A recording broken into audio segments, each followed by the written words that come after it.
welcome back to Johnson Space Center and Mission Control of Houston. I'm NASA's Brandy Dean. And I'm Jim May with Boeing. We're incredibly excited to be here today with the flight control team that will be seeing Starliner safely through its first ascent with crew members on board. This team has been training hard for this, working through literally hundreds of simulations, and they're ready to get Starliner into space. Yeah, the team that was here on May 6th is back again today to see Starliner into space and on its way. And they are led again by Flight Director Mike Lammers, with Flight Director Rick Hensling working alongside him to assist with keeping an eye on the weather. And on Lammers' other side, we have Canadian Space Agency astronaut Joshua Kutrick, who's acting as today's Capcom. He'll be speaking with Butch Wilmore and Sunny Williams on the team's behalf. And he has even more than the usual level of Capcom interest in flight, since he plans to be on board Starliner the next time it launches as mission specialist on the Starliner 1 crew. This team has been on console since around 5:30 a.m. Central this morning, working closely with the teams in Florida. Just under 4 hours before launch, once everything was activated and ready for them, the Boeing Mission Control Center ground control team handed over control to these folks here. And they'll be the ones sending any commands to Starliner from now on. And that said, although they'll be busy, you won't actually hear too much from them as they move through the countdown with our colleagues in Florida. Some of the key calls they'll make include switching Starliner from ground power to battery power and cruise help activating the launch abort system. And of course, Lammers is on behalf of his team who gives his go or no go to the launch conductor during the final poll 7 minutes before launch. And at liftoff, they'll work hand in hand with the ULA team who will be controlling the Atlas rocket, which is lifting Starliner into orbit. For the first minute and a half of flight, we'll have Atlas and its solid rocket boosters providing the initial lift to get Starliner going. And then the final stretch of launch, we'll see the second stage Centaur engines finish the job of getting Starliner into orbit. And they'll be done with the job about 12 minutes into Starliner's flight, then be jettisoned 3 minutes later. And after that, Starliner will be on its own to make its journey to the International Space Station. So let's take a closer look at the details of what to expect during Starliner's ascent, coming up at 12:25 p.m. Eastern this afternoon.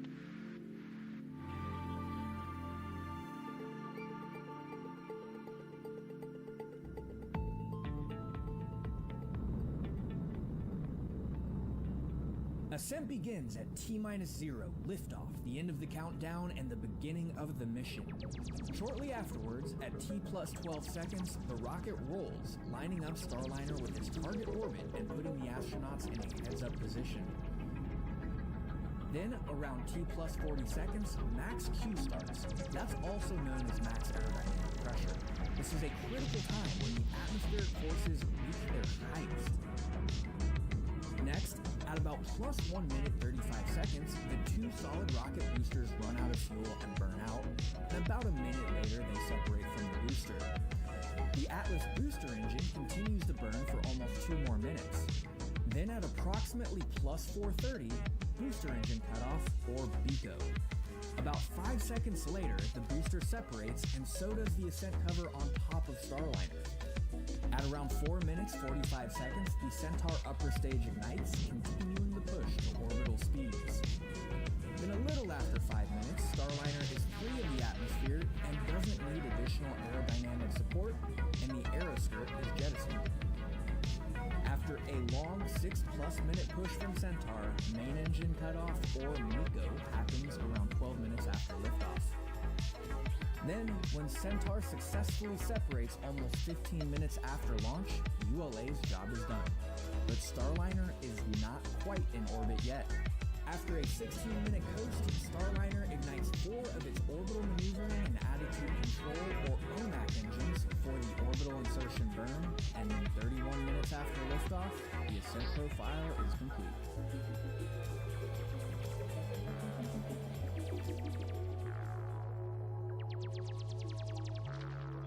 That was a look at the first 30 minutes of Starliner's journey into space, but of course that's just the beginning on getting it on its way to the International Space Station. So next we're going to check in with NASA's Rob Napier, who's waiting on launch, this on call with the Space Station Flight Control Team.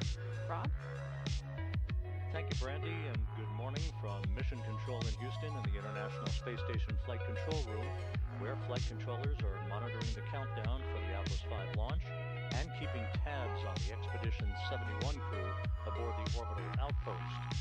The 7-station crew members are awake at this hour on a Saturday, having just watched the unpiloted Progress 88 cargo craft dock to the hoist module of the International Space Station. That flawless docking occurred at 6:43 a.m. Central Time, 7:43 a.m. Eastern Time. With that milestone having been completed, the crew's full attention can now turn to the expected arrival of the Boeing Starliner on Sunday afternoon. Early Sunday morning, there'll be a pair of mission management meetings, first by Boeing management to assess Starliner's systems following launch, and the initial series of OCCs. Those are the operational checkout capabilities the Starliner crew will conduct to ensure that the vehicle is ready for docking. Following that meeting, the International Space Station partners will gather to give final approval for Starliner to press ahead with the critical phase of the rendezvous that will begin Sunday morning with the terminal phase initiation burn. By the way, at the time of launch today at 12:25 and 40 seconds p.m. Eastern Time, the International Space Station will be flying 260 miles over Western Germany. A busy 24 hours lies ahead. We'll be here every minute to keep you posted. With that, and with the Atlas V countdown proceeding smoothly, let's go back to the Cape. Thank you, Rob. Yes, a lot of moving parts over the next 24 hours to get Butch and Sunny to the space station. So let's head back now to the ASOC to hear another update from ULA's Dylan Rice and Boeing's Lauren Brenke. Megan, we want to let viewers at home know that we are now going to be bringing up those public operational communications. You might hear us call them loops or nets. That's kind of our lingo here in this business. But it's our job to wear these headsets, listen to the chatter in the background, and translate that to you at home. So we'll be doing that at this point in the countdown. We've been listening to the Starliner control team shift control of the spacecraft over to mission control in Houston. The team's working to get the pad team back up to the White Room to get the spacecraft prepped for crew. And our teams have also been cycling the thruster valves, and they are now in the open position. This is the third time for Starliner to launch, but of course the first time with crew on board. So if you've watched our launches in the past, the prep for this one will be a little bit different. That's why we're coming to you a lot earlier before launch today. It is important to remember this is a test flight, so we are going to learn a lot to be more efficient in the future. Dylan, how are things progressing with the rocket? Well, Lauren, things are continuing to go very, very well. The ULA team is up on the crew access tower now, configuring the White Room for what happens next with the crew's arrival. So we are standing by at T minus 4 minutes. That's the T is the terminal count clock. All the rocket activities are sequenced to the terminal count clock. As you can see on the screen there, the L count clock or launch count is counting down to our T0 at You're loud and clear. 5:40. So that T clock holding at T minus 4 minutes, indicating that the rocket activities are basically give me a call basically nothing happening right now. 5263 at your convenience. Roger. Nothing happening right now with the launch vehicle, but we are configuring the pad for loading. Go ahead, Mike. This is the 100th launch of the safe and reliable Atlas V rocket and the third flight of the 172-foot tall N22 configuration. This rocket's configured with a dual engine Centaur upper stage, which is uniquely capable to deliver that performance that we need to shape that trajectory to maximize crew safety on the ride to the space station. And of course, from this point on, as you hear some of those operational communications, the nets or the loops come across, we will pause in our commentary so that you can hear them. So if you notice us pause, that's what we're doing. We just want to make sure you can hear everything. So now let's check in with NASA's Daryl Nell over at Hangar AE. Daryl. All right, thank you very much. And as you can see on your screen here, this is the card game. LC, SMD on channel 1 for a com check. Cut here. I have you loud and clear on channel 1. I have you the same LC, SMD out. You just heard the launch conductor there. Nothing too big to report. Com check on air to ground 1. I have you loud and clear on channel 1. Copy, I have you loud and clear on CST, air to ground 1. Complete full call authority com check. Roger. Okay, some com checks that you can hear there. But again, this is the traditional card game. You see Sonny and Butch there with Joe Acaba, the lead there for the mission today. And I see two camera angles here for the first time, so we actually get to see their cards. But the point of this game, and of course Mike Fink and Megan can talk more about this, but as we're looking at it, since we're watching it now, They're playing a card game, and they're going to play this game until the commander, Butch, loses. And the whole point of this is to take all that, any bad luck, and get rid of it on the card game, right? So they want Joe there to win the hand, and they're playing the hand out. Now by Nice. 3 hours, 35 minutes. So they're going to play another hand, because I think that they may have won. So we'll see. We'll see what's going on. Anyways, we also want to talk weather, which is a factor. Not too much today. Only 10% no go. We are at 90% go. And so we're looking really good there outside. But we do want to continue to watch this tradition, which goes all the way back to the Space Shuttle program.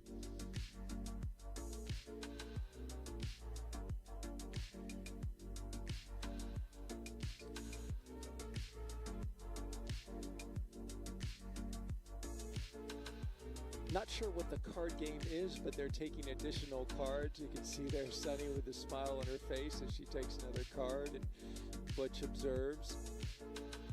There's plenty of time in the timeline for this. They're suited up. They've done their pressure checks. So along the timeline, they've built in a period of time, of course, some margin just in case. They have to do some extra checks, but there you go. Card game is complete. The bad luck, they've gotten rid of it. Sunny gives 2 thumbs up to say, hey, we've got the good luck on this one. We're going to have hopefully a good flight today.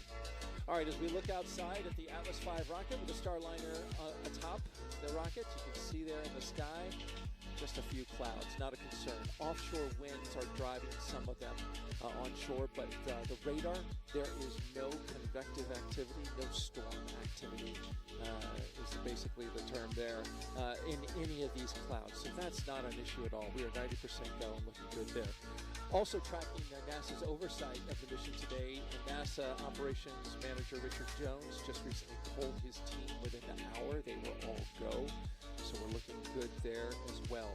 If you're wondering whether or not you can see this launch from the area of the southeastern United States, we actually have a graphic that we can show that gives you an indication of where you can see this rocket at what point in time in the launch. So as you're looking at this here, if you're in the southern area, if you're in Florida along the coast or southeastern Georgia, you can see that at certain stages, the plus 30 seconds, you can obviously see that all along the Space Coast. But as you get to level 2 and level 3 and level 4, this then expands your area to be able to see this rocket. We have clear skies in the area thanks to the high pressure system, so most of the folks along the eastern seaboard should have a view. But again, as we start to go along the timeline, you see the separation events that will expand out to southeastern Georgia, and then we even have sometimes pictures coming from coastal Carolina. If you have those, of course, send those to us. #AskNASA. We'd love to see them. That's our report from here at Hangar AE. Now we'll send it back to Megan, Mike, and Dee. You had a lot of interesting commentary here at the host desk while we were watching the card game. What is that game? Yeah, so this game is called 31 or SCAT. Although I think Sonny's niece and nephew, they call it cat because Sonny likes dogs. So it's just a little jab. But the point of it is kind of a little bit like blackjack, except you're supposed to get 31 of the same suit. And you saw there that Butch and Sonny successfully got rid of the bad luck, and they're getting ready right now to walk downstairs and say hello to their families and get into the Astrovan. So I think that's coming up pretty soon. Yeah, we are watching the clock here in about 2 minutes because 3:28 is when we expect them to depart the suit-up room. So in those few minutes, let's actually head outside and take a look at the Astrovan that Mike just mentioned. The Astrovan will be their ride to the launch pad, and right now it is parked right outside there of the operations and checkout building. a great view there of, again, their ride to Launch Pad 41 on Cape Canaveral Space Force Station. Now, NASA chose the company Airstream back in the 60s to create a crew quarantine vehicle for when astronauts returned from the moon. And that picture you see there, President Nixon talking to the Apollo 11 astronauts inside said quarantine vehicle. And then during the shuttle program, Airstream created the first generation Astrovan, a 27-foot motorhome that transported astronauts across KSC to their launch pads. And both Butch, who you see there in that picture in the front, and Sunny rode in that Astrovan. And now, here's a closer look at the new Astrovan. It's wrapped with pictures of Starliner, has a license plate that says Ride to Space. When the door opens, steps fold out. The inside can seat up to 8 people with room for the astronauts' portable air ventilators that keep the crew cool. The Astrovan also includes a TV and sound system, so crew can watch or listen to whatever they want on their way to the pad. Yeah, this Astrovan was it's super comfortable, and even though it held 8, there was just 3 of us last time, and Butch and Sunny are going to ride out today just by themselves. They told me last night that they'll miss me, but I'm not sure that they really will, because they're getting ready to go to launch. It's a very smooth ride. We have great drivers, and we even have a backup Astrovan. Oh, I didn't know that about a backup Astrovan, really. Yeah, well, it's not where the backups ride, because I rode in the primary one. But, yeah, no, it's the really important thing is that we have to launch on time. So if for some strange reason they got a flat tire or something, we'll just hop out of one van and go to the other one. Makes sense. All right, again, look at the clock. 3 hours, 28 minutes, and 40 seconds until liftoff of NASA's Boeing crew flight test. And in about 30 seconds, we expect Butch and Sunny to leave the suit-up room inside that building you see there. Here they are. Commander Butch Wilmore and pilot Sunny Williams walking to an elevator at the end of the hallway to depart astronaut crew quarters. Looks like they have some roses in hand. Oh, that's really sweet, Mike. They're handing it out to some folks there in the ONC. Butch and Sunny are really about the team, and Butch made sure that there were roses for the ladies, and I think even some of the guys. Yeah, one just got a rose right there. It's the thought that counts, really. And it's really they take such good care of us while in quarantine. And Butch and Sunny. LC Slick on channel 1. Longer quarantine than usual. Hatch open ops complete. Confined space checks are nominal. Roger. A wave there from Butch and Sunny as the elevator doors close. That elevator will then transport them down 3 floors, and we will soon see them walk out those doors you see there. And in the meantime, we heard that the capsule, the spacecraft hatch is open, ready to receive. You know, Butch and Sunny have been training on Starliner for years. And Starliner training takes place at Johnson Space Center, where they can simulate just about anything they might experience in space, even zero gravity. They performed a lot of their training inside a real-size mock-up of Starliner at JSC, which just happens to be right across the room from a real-size mock-up of the International Space Station. And just down the road, they spent hundreds of hours inside Starliner's simulators, running through various possible scenarios they could face during this flight test. Now, Mike, when they returned to Houston after the first launch attempt, they actually did get back into some of these training simulators, right? To walk them through some of the procedures that they were testing, given some of the issues that were found? Oh, very much so. Butch and Sunny, as consummate professionals, insisted that they keep up their skills, and not just their own skills, but the skills of the entire team it takes to go fly the spacecraft. And so as we looked at how to handle a helium leak, we came up with new techniques and procedures. And Butch and Sunny, we're helping work with the team to make sure that we have everything in place in case we ever need it. So great resources available to them, again, back in Houston. All right, so we asked you for some social questions. We have one right now. Why don't we take that up on the screen there? So this one is from Abibak on Instagram asking, what are you testing on this mission? We are testing the whole thing, right? So we have all the little pieces work together, but how does Starliner fly with humans on board? Is the ECLIS system, the environmental control system, working? How do the spacesuits work? Can we push all the buttons? Does it fly like it's supposed to? All of these things are really important. How does it dock? And then can we use it for its purposes as a rescue spacecraft? And Butch and Sunny are get a chance to check a whole 6-month mission in a compact several days aboard the space station. So this is really important. We'll take a lot of flight test data, talk about it when we get back, and add to the certification so that Starliner can fly on a regular basis. We have a minute before they walk out of those doors, so let's sneak in one more. Nor on Instagram asking, how do astronauts feel after coming back to Earth?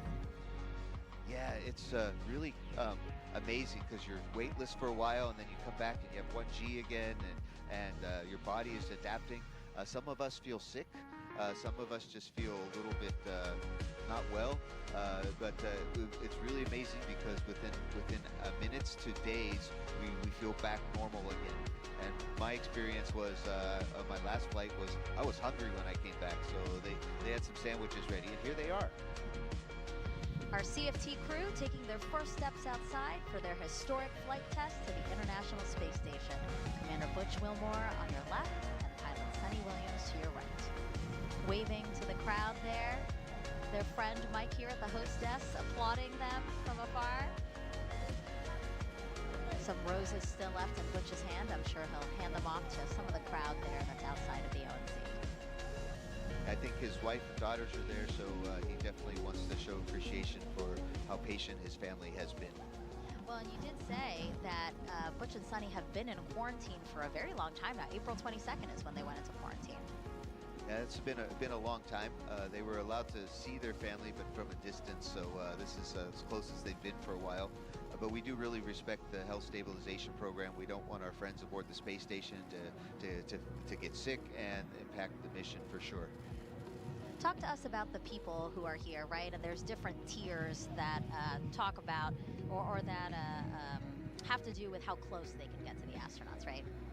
Yes. So if other people have been in quarantine along with Butch and Sunny, like before, then they could get really close. At this point, the crew has to maintain at least a 6-foot 2-meter distance, and they can see and talk to their friends. Especially we're outside, so and with this wind, the chances of anything happening are very low.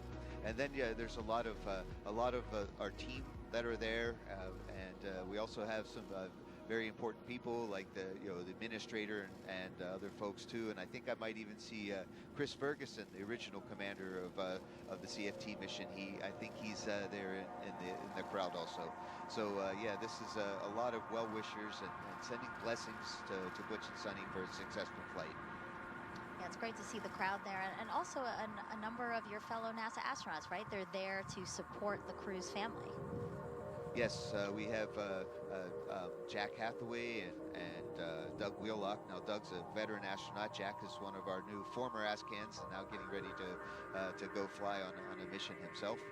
We also see in the distance the Boeing NASA astronaut liaison, Megan Donaldson. She's been super helpful in getting this mission together and keeping the crew pointed in the right direction, and being a very good liaison with the Boeing management too, so that our voices are heard. Yeah, I think this scene here just shows again, a fraction of all the people that it takes to make this happen. The support of your family, the support of your friends, and then again, teams across both Boeing, NASA, and ULA to make this crew flight test happen. Lots of thumbs ups from Sunny there, lots of waves. They're making their way through the crowd now. They have still about a minute and 30 seconds built into this opportunity to say their final goodbyes before they get into that Astrovan and head to the launch pad. What do you think's happening there, Mike? There's a patting on the back there. What is that? Well, Butch likes to give speeches, so I think Sunny is sharing the excitement. But that's really what you see here. This is spaceflight is really a human endeavor, and so these are human beings being happy and joyful and really excited in a professional, calm way. But there is a feeling of joy and best wishes so that for a successful mission. And if we're not enjoying space spaceflight. If we're not seeing that it's a wonderment of humanity, then we're doing it wrong. And here they go, getting ready into the van. We can see their helmets there hanging off of their suits. I remember this story that Butch said. He had this recurring nightmare that it would be launch day and he'd forget his helmet. So I'm pretty sure he loves the fact that they're attached to him there. Yes, it's Butch-proof. Butch-proof. All right, so they're in the Astrovan now. A quick note about the other folks who are in with them. You have the driver, Rodney Perry, and he said he couldn't pass up the opportunity to drive astronauts to a launch pad. Pretty cool. 3 hours and 20 minutes. And then also the backup driver, his name is Sean Rose. He's basically going to be the communicator as well, just listening to all the communications that are going on behind the scenes, as again, everything is readied for the astronauts to arrive at launch pad 41. The drive will take about 15 to 20 minutes. There will be a full security escort. And here they go. NASA astronauts Butch Wilmore and Sunny Williams now en route to Cape Canaveral Space Force Station's launch pad 41.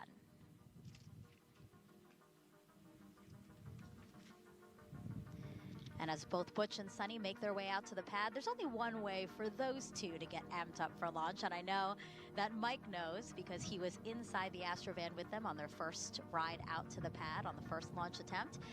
They will be watching the Top Gun Maverick movie, or at least highlights from that movie.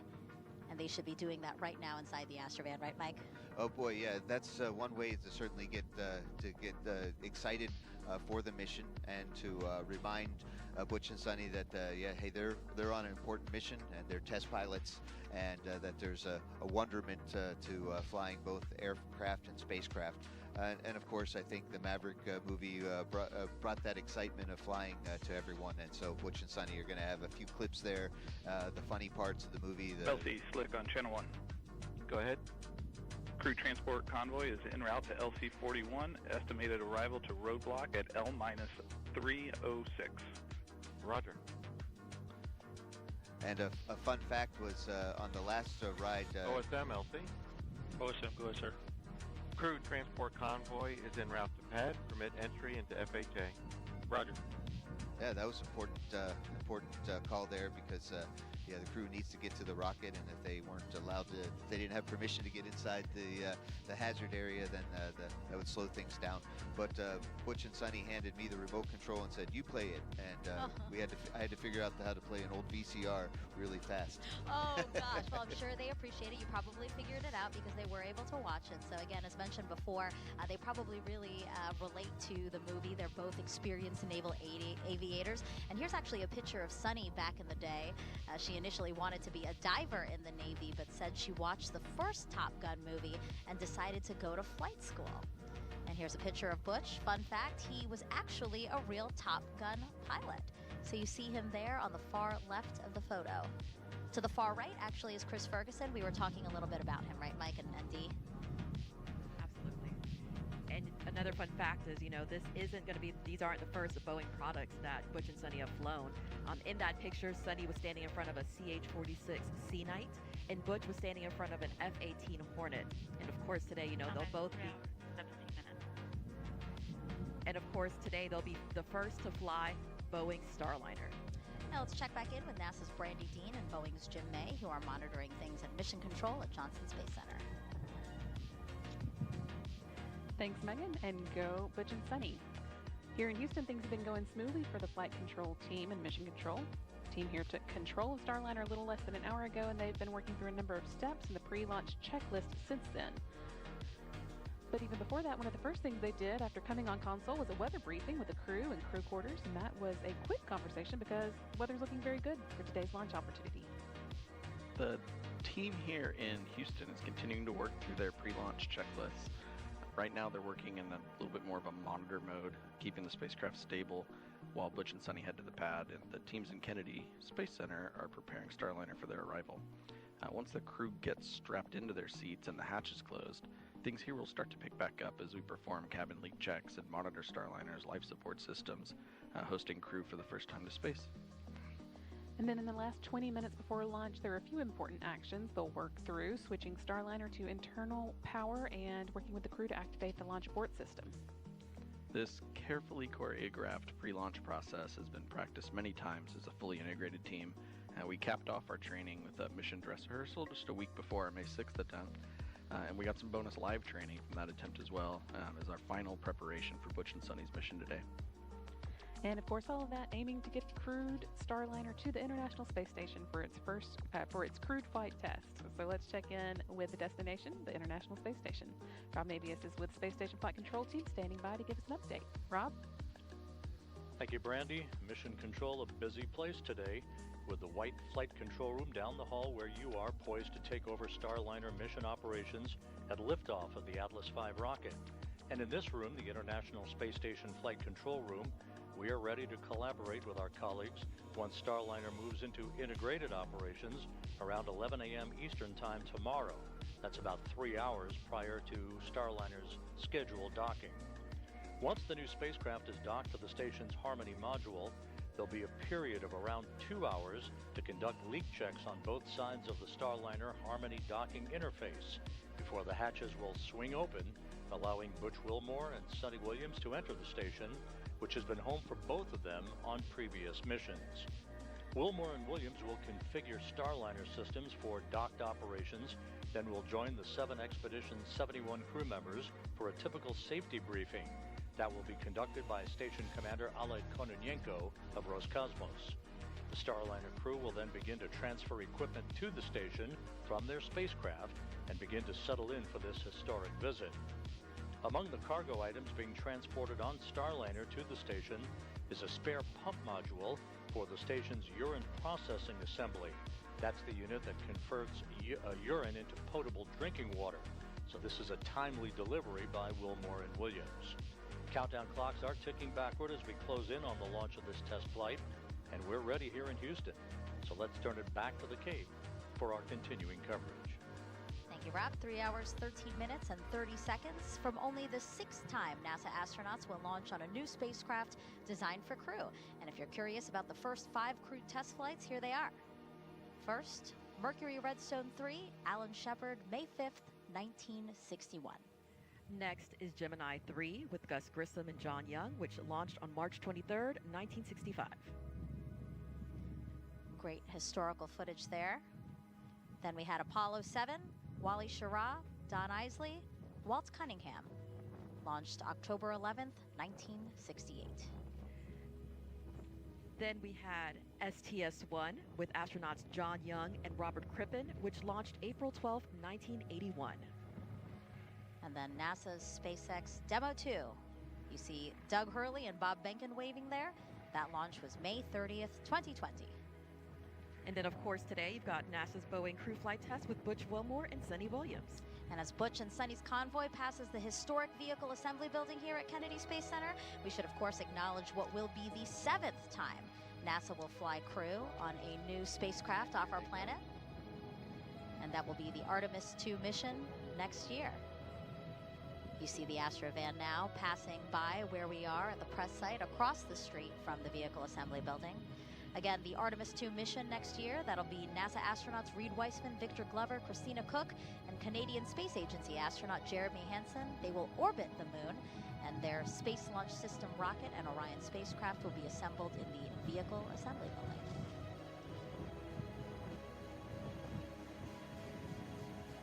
Check out what's already in work for NASA's return to the moon.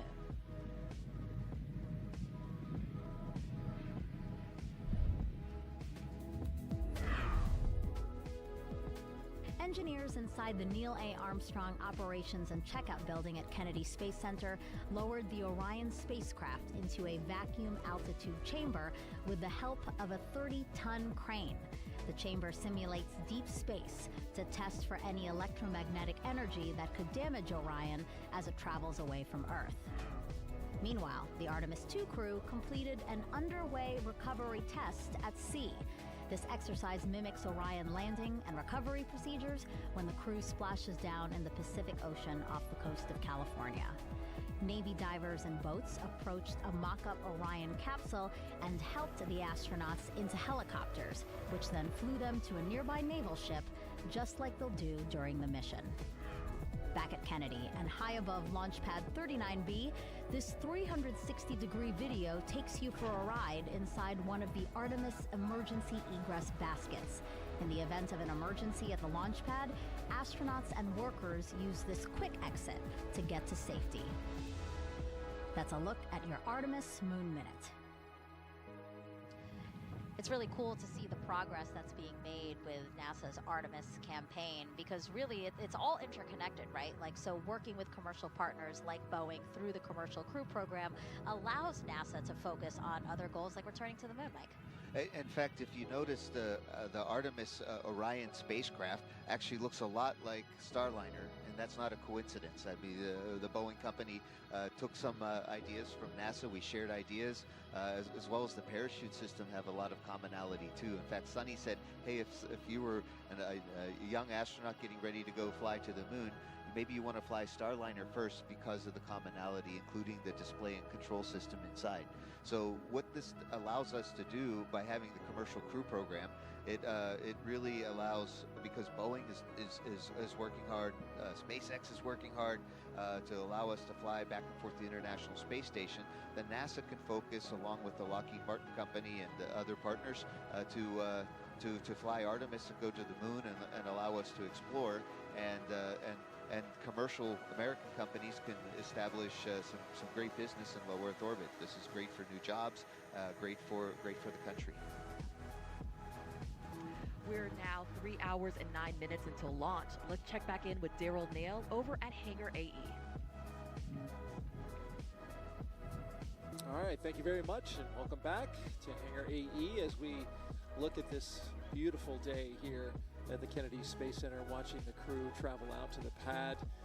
There you see the Starliner crew, Butch and Sunny, driving along, no doubt taking in some beautiful skies as they head out. We're still 90% go, and that's a good thing. The team is continuing to watch the winds. They are a watch item. They are the only reason we're not 100%. I'm currently watching the 1 minute peak winds at the Slick 41 Tower, where they're headed right now, and the winds have come down a little bit. They were gusting between 20 and 25 knots, and they're down below 20 now. That was expected. Launch weather officer said that could be the case. The other item that the launch team is making sure they keep their eyes on, and the mission team particularly, are the winds along the ascent corridor. So if we take a graphic here, we've got basically the path that the Atlas V and the Starliner will take across the eastern seaboard. That's the direction to the northeast. And you can see all along that eastern seaboard, it's important for the mission team to keep their eyes on the weather all along there, because there are areas in which, if there was something to go wrong with the rocket or the spacecraft, they could abort off the top of the rocket and come back down into a splashdown into the Atlantic Ocean. And you can see it travels all the way along the eastern coast of Canada, where they do have some cool water temperatures. That's a factor when the rescue teams, should they abort, have to go into the water. But as we understand it, the det teams, military... Go ahead. Yes, sir. For step 150, crew transport convoys clearing roadblock. 18 personnel entering FHA at this time. Roger. A good call out there. We know the roadblock's clear because we can see the crew traveling unencumbered on their way to the launch pad. And so just to wrap up the graphic there, things are looking good. We're in a low condition. Basically, the status is low chance of probability that the ascent corridor could be a factor today. So the big picture is weather's great on the ground at the launch pad. It's looking good along the ascent corridor. LC Slick on channel 1. Go ahead. We're ready for pad support personnel to perform OSE radio comm checks and to proceed to ground level. Roger. Proceed. And the team is on the way to the pad. Let's send it back to the host desk. Let's actually send it back to Lauren and Dylan in the ASOC as we continue to watch Butch and Sunny drive out to the launch pad. And Megan, we do have an update now for viewers on the helium leak situation. We are told by teams, we have confirmation the leak rate remains acceptable. In fact, they tell us it looks better than before. So good news there. We've been waiting to hear how that leak check went this morning, and all things look good. So we are moving ahead in the countdown. Everything is on time as we see the crew head over to the pad at this moment. And our pad team has been inside Starliner, making sure everything's ready for the crew. Their inspections are complete. The pad team today is made up of 5 people from Boeing and 3 from ULA. You may also hear them referred to as the Blue Team. And we did just hear a call moments ago that one of those pad team members has been cleared to head down to escort the crew up.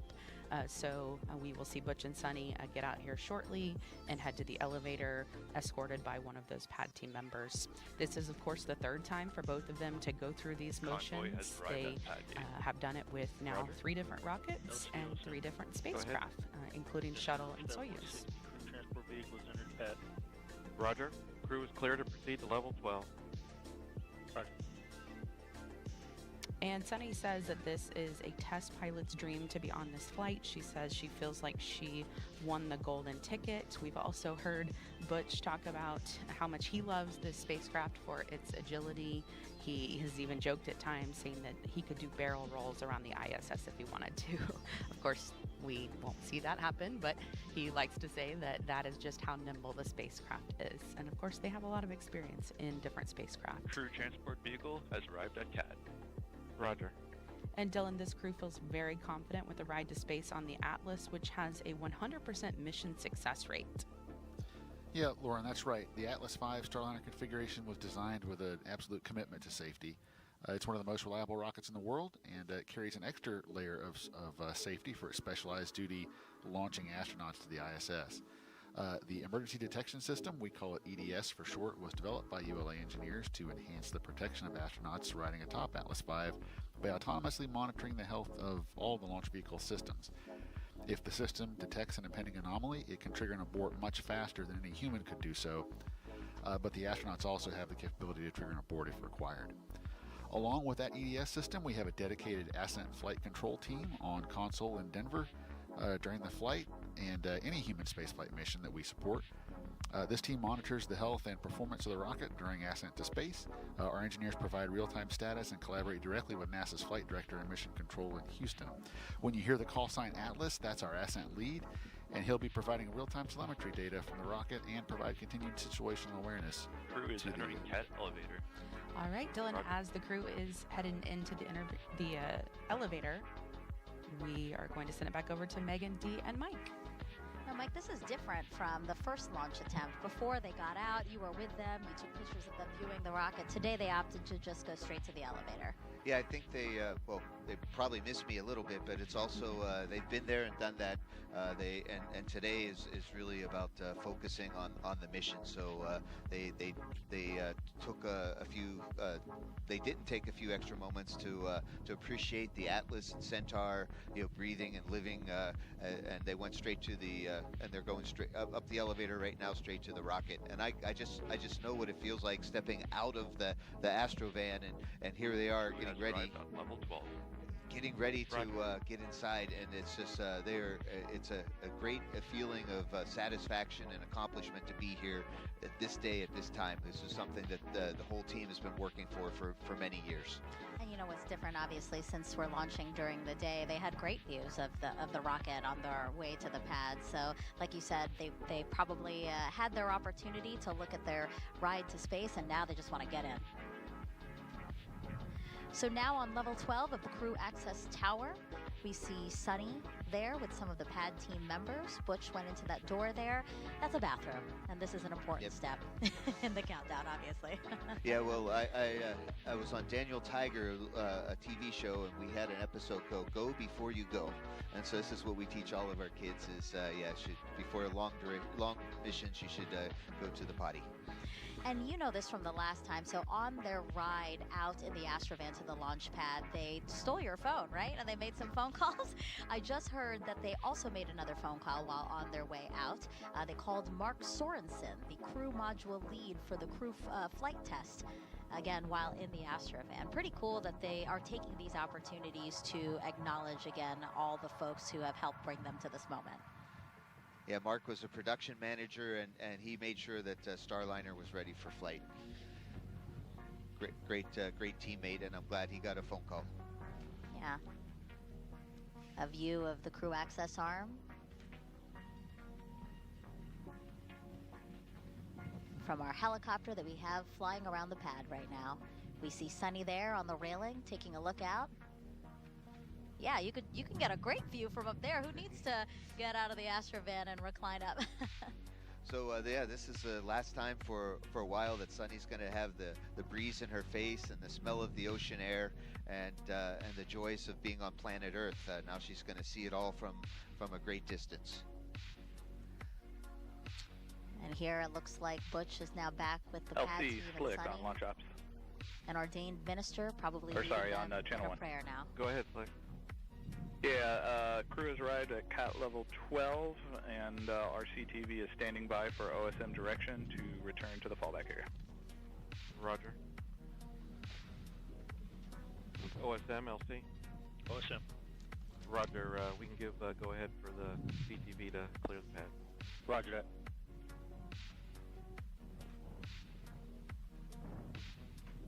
A nice moment here before the hard work of ingressing into the spacecraft and launching to the International Space Station. Well, they just cleared the crew transport vehicle to go away, so Butch and Sunny are stuck there now, so they might as well go launch. And here they are walking across the crew access arm. Butch stopping to take a quick look at his spacecraft and launch vehicle. And you can see they stepped on that little white sticky mat to make sure that anything that they may have had on their boots doesn't get inside the spacecraft and possibly into the space station. We do try to keep a very clean ship both up and down and aboard the space station. Looks like they're saying a quick prayer for a successful mission. Yeah, these are other pad team members who are in the White Room now with Butch and Sunny. The White Room, a literal name for this room from back in the Gemini era, to quite literally describe this room that will be the last stop before they get into the Starliner spacecraft. It's environmentally controlled to keep out dust and dirt and humidity. It's actually a little bit overpressured, so it has more pressure inside so that no air can come inside and, to the White Room, and it all blows out. So even the door that goes to the White Room was always cracked open a little bit to let the extra air out. And this is how to keep the particles from getting inside the spacecraft. So for the first launch attempt, to the left of the hatch was a mission patch for CFT, and Butch and Sunny took the time to sign that. Now they are heading straight into the ingressing process, which is again to get into the spacecraft, and we see pad team members there helping get Butch situated. Certainly, this crew is being the first. They get to start a whole bunch of new traditions, all the way from the 31 CAT card game to signing a patch in the White Room. So this is different than what we did, of course, with the Space Shuttle, but yet similar, right? And so it kind of takes some of the best traditions that we learned from the Russians of Soyuz and the American traditions, and has a nice blend to make something new. We do know our pad team very well. They've trained with us and trained us. So we especially now after this second launch attempt, it looks like Butch's wrist light is working. He has a good sense of humor, and so he showed it to us that his wrist light was working. It is a little bit dark sometimes in the capsule, so inside the spacecraft, so having an extra source of light, like we all do at home. We have our cell phones. We use that to light the way, but we don't have cell phones, so of course we have an extra wrist light. Yeah, off to the left side, off camera a bit pad team members are going through what's called his helmet bag, right, Mike? Yeah, Boeing designed and manufactured this helmet bag that has everything that you need: the gloves, the crew head protection, the chippa, as well as any wristwatches and wrist lights and things like that, and as well as the ascent and entry checklists that were needed, and the crew knee boards. So everything that you need is in one place, and you know where, they bring it to the pad with them. There's also a spare helmet bag that has a few extra things in case a chippa. Roger. Proceed. Yeah, in case a chippa gets broken or glove is missing, we have a few spares available. Team lead, LC.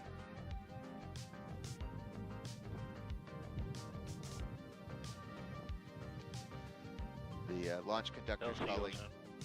Go ahead. Yes, sir. For step 160, 16 personnel have exited the FHA roadblock. Roger. Just a call out there to mark that folks have left the pad as well as the flight hazard area. So the area that's designated as where we don't want people to be if they don't have to be. So that's that call out there. And now we are watching Butch getting settled into Starliner. And Sunny is currently outside. What we'll see is Butch will fully ingress and get himself situated before Sunny ingresses. So to walk us through what we're about to see with Butch, let's head back over to the ASOC with Lauren and Dylan. Hey, Megan. Yeah, we just saw a Butch sort of slide across the seats there to get into his captain seat. That is what this first position is known here as. And Sunny, of course, will ingress second because her seat is just a little bit closer to the door. She will sit right there next to him. And they actually showed us how close they sit. And it was an interesting demonstration because for them, it felt like a lot of room. For us, it may not, but they just kind of showed us like if you were sitting in two chairs side by side and you had plenty of elbow room, that's how they feel. In other spacecraft in the past, they've been a little more jammed in there. So they're really happy about the extra space they have in there. And Sunny won't start that ingress process until Butch is completely in and ready to go. This whole process takes about 20 minutes or so. These seats that they are going to be sitting in today are built to accommodate astronaut height ranges from as small as 4'11" all the way up to as tall as 6'4". They're made of aluminum, and Sunny's even told us that she and Butch were part of the process to make them a little bit more comfy. And another thing they really like about these seats is just the orientation of them. She said on shuttle, when you land on shuttle, you're in an upright position as you're sitting almost in a chair, but they will be landing on their backs in Starliner when they touch down on the ground, which has, since the shuttle days, been determined to be just a little bit of an easier way to land. So she and Butch are very happy about that. We do have other seats in Starliner. The third and fourth seats are filled with cargo today. The fifth seat has a flat plate on it to give them just a little bit more space in there. And you see he has some paper procedures in his hand. They will both be using those paper procedures as they make that ride up during the ascent process, and then once they get into orbit, they'll be able to pull out their tablets and use those. The console there in front of Butch, you could probably see him reaching around and doing some things in front of him. That is a display that is a mix of screens and switches and knobs. It has two hand controllers, which make this spacecraft a very unique spacecraft. They have the ability to take the control of the spacecraft literally into their own hands if they want to. We have heard him talk in weeks lead LC. coming up to this point about how they are able just be to advised we're going to perform a LOX retilt this time. Roger that. I'll alert the crew. Roger. how they're able to do what they call a backup mode or also a manual mode. So we'll hear a little bit more about those things later. And LOX 2, you have a go to proceed. Roger. And the console's been simplified for maximum efficiency. Anyone who followed along with the shuttle days, the shuttle had thousands of switches and indicators, but Starliner only has 85. And the crew has told us they really like to be able to get their hands on those switches and of course on the hand controllers as well.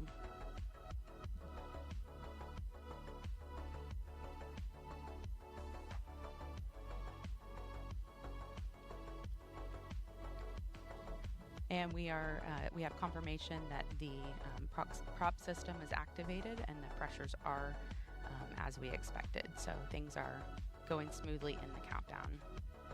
And Dylan, our team's really started working several days ago. The countdown didn't just start this morning for us. Yeah, that's right, Lauren. The countdown actually started back on Thursday when we rolled the Atlas V at Centaur with Starliner atop. We rolled it from the VIF out to Complex 41. The VIF is a vertical integration facility. It's just about 1,900 feet to the south of the launch pad there. So once the rocket arrived at the pad, we started connecting it to all of our pad utilities. So that's the pad air conditioning system, the pad electrical systems, and all of our propellant transfer systems. So the hydrogen and oxygen for Centaur, and then oxygen and kerosene for the Atlas booster. Once all those connections were made, we powered the rocket up, gave it a health check, and did a little bit of testing on that on Thursday afternoon. Then powered the rocket down and secured it for the what we call a crew sync day. When we have a countdown that starts late at night, we will essentially have the crew start to shift their schedule, so there's no planned work on that Friday. Then we came in overnight and powered up the rocket again for our activities today. The rocket remains ready, waiting on the opening of our launch window and the loading of Butch and Sunny, which, as we know, is going on right now. All the activity on the launch pad is really up there on the crew access tower. You talked about the members of the blue team. So we have 3 members, ULA teammates on the blue team, and those folks are there really to manage all of the crew access tower systems. So when they're given the go to go back out to the launch pad in preparation for the arrival of the astronauts, the first thing they do is toxic vapor checks. So they have some test equipment, and they just go make sure that the atmosphere inside the white room is safe to breathe. And when all that is done, they'll start to prepare the white room for the arrival of the team, which, as we saw, has gone very, very smoothly so far. Once the astronauts are loaded and the Starliner crew is ready for the hatch to be closed, and once all those closeouts are done, then our team will pick back up and start to configure the crew access tower's hydraulic systems in preparation for retracting the arm prior to launch. But for now, our team is really just standing by as Butch and Sunny get situated in the Starliner and waiting on the opening of our launch window today at 12:25 and 40 seconds. So there on the smaller screen where we're still watching Butch get strapped into his seat and getting his gloves on, as you can see there, we have 2 pad team members working with him, and one is Armando Lally, the other is Garrett Pender. So these 2 work the entire time inside with both Butch and Sunny to get them ingressed into the spacecraft. You may have seen a few seconds ago, Butch was sort of moving his legs up and down. They have stirrups there for their legs to go into with straps that one goes over their foot and the other goes over their knees. And you can see he's getting a good adjustment on his gloves at this time. I actually have had the opportunity to try these gloves on, and you'd be amazed at just how much you could do with them. They're very flexible, and of course that's important when they have so many things to be controlling there with their hands. They also have a 5-point harness seatbelt that they're going to be helping them get into. There's a little bit better of a shot, a close-up shot. The cameras that we're using inside the spacecraft, we refer to them as the Mustang cameras. It's a system of 4 cameras, so we have some different views where we can monitor what is going on inside the spacecraft. Those views will not be live today, but as soon as we get to the International Space Station will be able to download what is taking place with the crew as they are on their way up, and get a great look at that. Countdown is still going smoothly in the background. Dylan and I, of course, are listening to all the chatter on the loops. And thankfully, not much to talk about right now. Actually, everything is cooperating, and the team is really just watching the vehicle, make sure it remains stable as we get our astronauts loaded. We like when it's quiet. You can see there at the bottom, sort of right side of your screen, the umbilical hookup on Butch's chest. So they'll be doing some comm checks and suit fan checks here shortly. That umbilical area is where they're able to put a comms cable through, and then also that'll be like a small black cord that we'll see, and then we'll hook up an air supply to that as well. It'll be a blue hose, so that's when we see that, that's how we'll know. Butch, of course, a former flight test instructor at Edwards Air Force Base with a Master of Science in Aviation Systems. Here is more on retired U.S. Navy Captain and CFT Commander Butch Wilmore. A large part of the desire within us is to do things that are of benefit to others. In this job, we get to do things that are of benefit truly for all mankind as we explore the heavens that not many people get to experience, true, but we don't go just to get the experience. It's about the team, and it's about the benefit that it brings. My name is Butch Wilmore, and I am the commander for NASA's Boeing Crew Flight Test Mission to the International Space Station. Life in Tennessee, God's country, that's where I grew up. Very fortunate, had loving parents, took us to church. When I was young, 7 years old, I believe, they bought a little land out in the country, 6 acres or so. We had horses and cows, and I raised chickens and ducks, and just enjoyed life in the country. I went to Tennessee Tech, started working on an electrical engineering degree, and played football, which was a very difficult combination, I learned, because they're both full-time jobs. So it was a lot of effort over those years, but it molded me, and it helped instill the work ethic my parents had instilled in me when I was younger. I entered the Navy and was fortunate to fly the A-7E. It was a single-seat attack aircraft, and I flew that for a couple of deployments. And then I transitioned to the F-18 Hornet, and through that process was selected in the test pilot program. You learn a lot about yourself as you go through test pilot school, where you're lacking in certain capabilities that are necessary to do a test pilot type of job. When it comes to flight test, the minute details matter. When we're doing our runs, hey, well, let's run it this way. Let's do it that way. Let's add this in. Let's take that out. And let's look at it in that regime so we can see how the spacecraft responds. And that's what you do with aircraft, that's what you do with spacecraft, and that's what this test is all about. This crew flight test is a series of these various tests to ensure that the operational requirements and the design meets those requirements. And I think everybody that does flight tests would agree. Focus, understanding, and also the team coming together to give you the overall understanding of the test and the capabilities of the spacecraft or aircraft that you're testing is vital. Sitting in this seat over here in the Starliner sim and doing the things we've done and learning about the spacecraft, developing a lot of the capabilities of the spacecraft, it's very humbling when you see and you interact with some of these professionals, and our human spaceflight and our nation has a debt of gratitude to them. Every single training evolution we have is brand new. We're the first to do it. Whether it is checking the survival equipment in the pool with a mock-up of the spacecraft and how you egress, get out of the spacecraft, whether it's the side hatch or the upper hatch, while the seas are rough and all those type of things. There's a thought of how things should be, but then there's the reality of how things need to be. And that's what this test is all. Everything we do is test. It's been a process over years that is such a benefit in all aspects of the capabilities of this spacecraft. And we're excited to be a part of it. And, you know, hearing Butch talk about this is a test flight, you know, he and Sunny have been an integral part of really every aspect of the development of Starliner. They are so integrated with our team and, you know, are able to make changes, say if they don't like something or they want something to be different. You know, they really are the first two to pave the way for their comrades in the astronaut office. So when they get up into space, they're going to put the spacecraft through the ringer.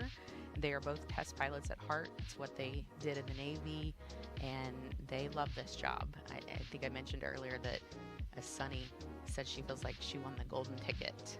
So that's pretty cool to hear that from the very first person and first woman to be doing this test flight on a spacecraft that's going to the ISS. Want to tell you a little bit more about these pad team members because they work very closely with Butch and Sunny.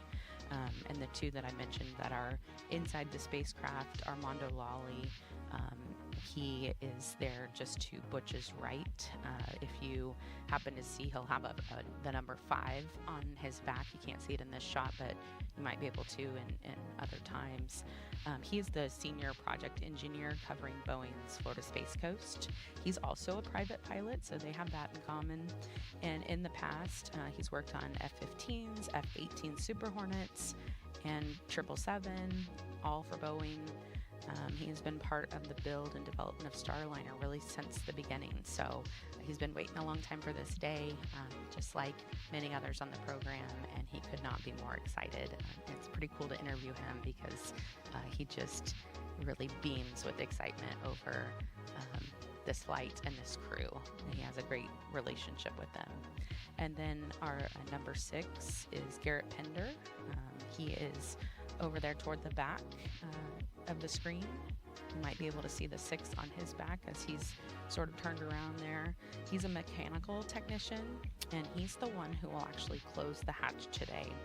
He helped build the rig that opens and closes the hatch, so he has a true attachment to it. And you can see him there. Armando just passed something over to him. And his teammates say that he's really the guy who can just fix anything. So great to have him on the team. We see number 4 there, that's Nate, and he is the pad team lead.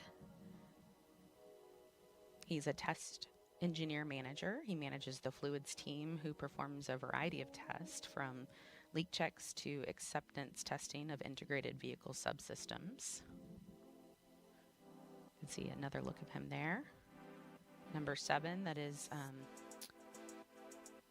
there close to the capsule, that is Michael, and his teammates call him the Chief. He's a systems engineering technician. He performs all the final cabin leak checks, and this is an amazing stat about him. He has worked 110 launches, including this one. So he's been around the space program for a while. He said that he is a child of the 70s, and he said when Butch and Sunny take off on their ride today, he's going to tell them it's time to rock and roll. You see Sunny giving them all hugs there. And she is starting to get into the spacecraft now, so as they check her feet to make sure there are no foreign object debris, or FOD as we call it, we are going to send it back over to Megan, Dee, and Mike to walk you through Sunny's ingress. Yeah, so right now we see Sunny stepping over the seal around the hatch there carefully, and the 2 pad team members that are inside the capsule who have been helping Butch get in will now do this exact same steps for her, essentially. Exactly. It's a little bit easier here because Butch is fully ensconced behind the integrated crew control panel. They have a little bit extra room from the side to work with Sunny, so that's going to make it a little bit easier process. But the nice thing about this is that we've practiced this a lot now, and I know Sunny's feeling happy, and we just got to watch out Butch. He might take a small micro nap here because he's all set and ready to go. But Sunny's still getting strapped in, and we've gone through this procedure a lot. A micro nap, so just an opportunity to kind of, decompress a little bit, or? It's a little bit of a Zen moment, and it just helps. It's scientifically proven that I've read that it helps a quick recharge because they still have a whole full day in front of them. to get into orbit and to get headed towards the space station. They'll have a chance to sleep overnight, and it's always hard to sleep in a new place, especially when you're adapting to zero gravity. I do want to mention that they were in Starliner just yesterday, right, Mike? They were specifically going in there to see if one of the things to see if the configuration would be different because Starliner is now carrying up that urine processor, correct? Yes, they had to kind of move things around on the inside of Starliner. So, and Butch and Sunny hadn't seen the spacecraft since the first launch attempt on May 6th. So yesterday they climbed in not with their flight suits on, I mean not their space suits, but their regular flight suits, and they got a chance to do the comm checks, make sure everything's going to be good for today, and then they also checked out the cargo configuration because it is a little bit different. But it is important that the space station program has this 150-pound-ish bag urine processing pump. Because that'll help the water to keep getting recycled aboard the International Space Station. Yeah, talk to us a little bit about this urine processor and how important it is and how great it is that we do have Starliner flying up there today. Yeah, it is really cool what we've done by having the International Space Station as a test bed for exploration, which means that we've learned how to recycle over 97% of our water. So especially like during the shuttle program and early space station, we didn't recycle all of our water. We were like at 30%. Now it's up over to 97%, and this regenerative Eclipse technology, the good things and the bad things we've learned from it, we can definitely use for the Moon and Mars. So for the International Space Station, it takes about $5,000 to send a liter of water to the space station. So it's good that we recycle it over and over. But 97% is great. On the Moon, it's going to be really hard to get water there, so we're looking to use the water that we find in the South Pole of the Moon. So this is all really interesting and exciting. But one of the things we recycle is urine, right? So this urine processor has a pump to move the urine fluid to get fully purified. And so it broke recently, and the space station program was very fortunate to have Starliner available as the next ride up to space station.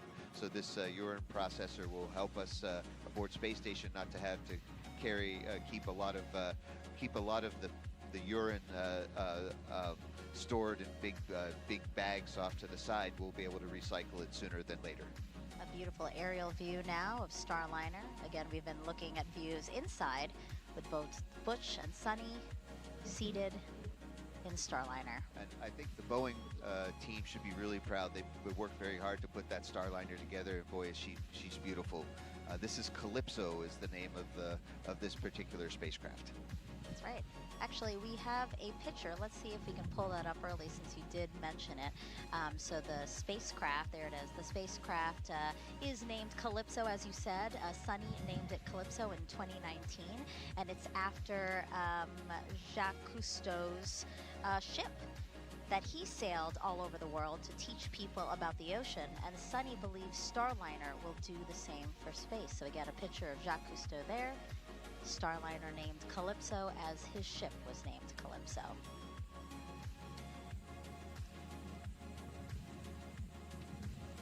And speaking of Calypso, be on the lookout for a zero gravity indicator that the crew picked.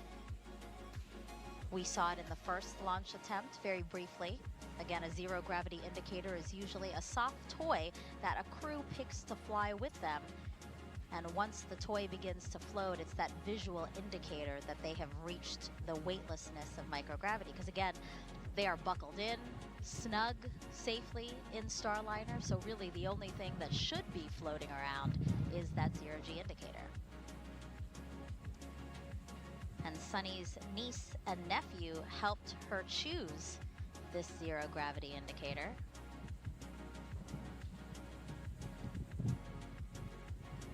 You see it right there. She's holding it.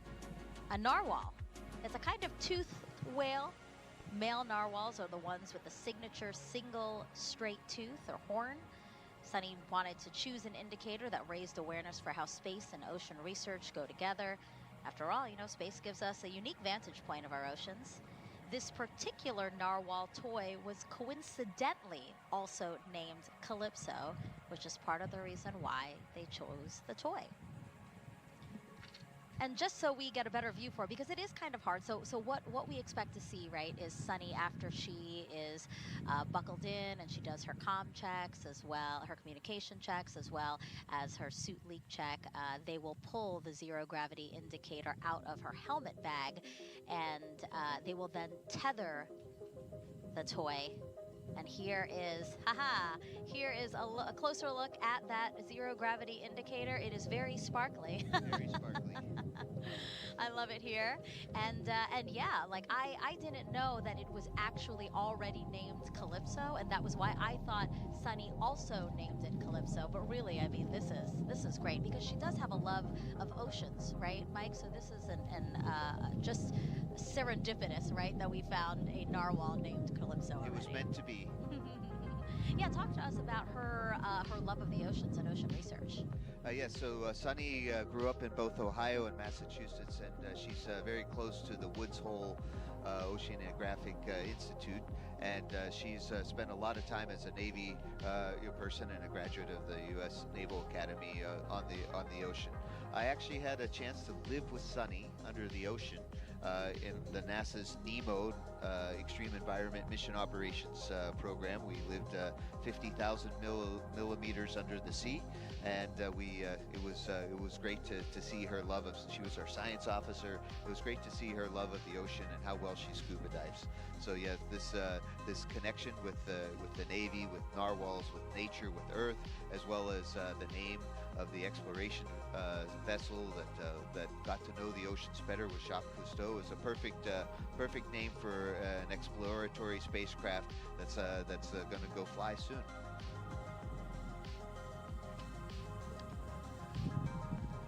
And you mentioned the fact that Sunny once lived underwater for 9 days while working within the robotics branch of the International Space Station. So why don't we learn a little bit more about her journey?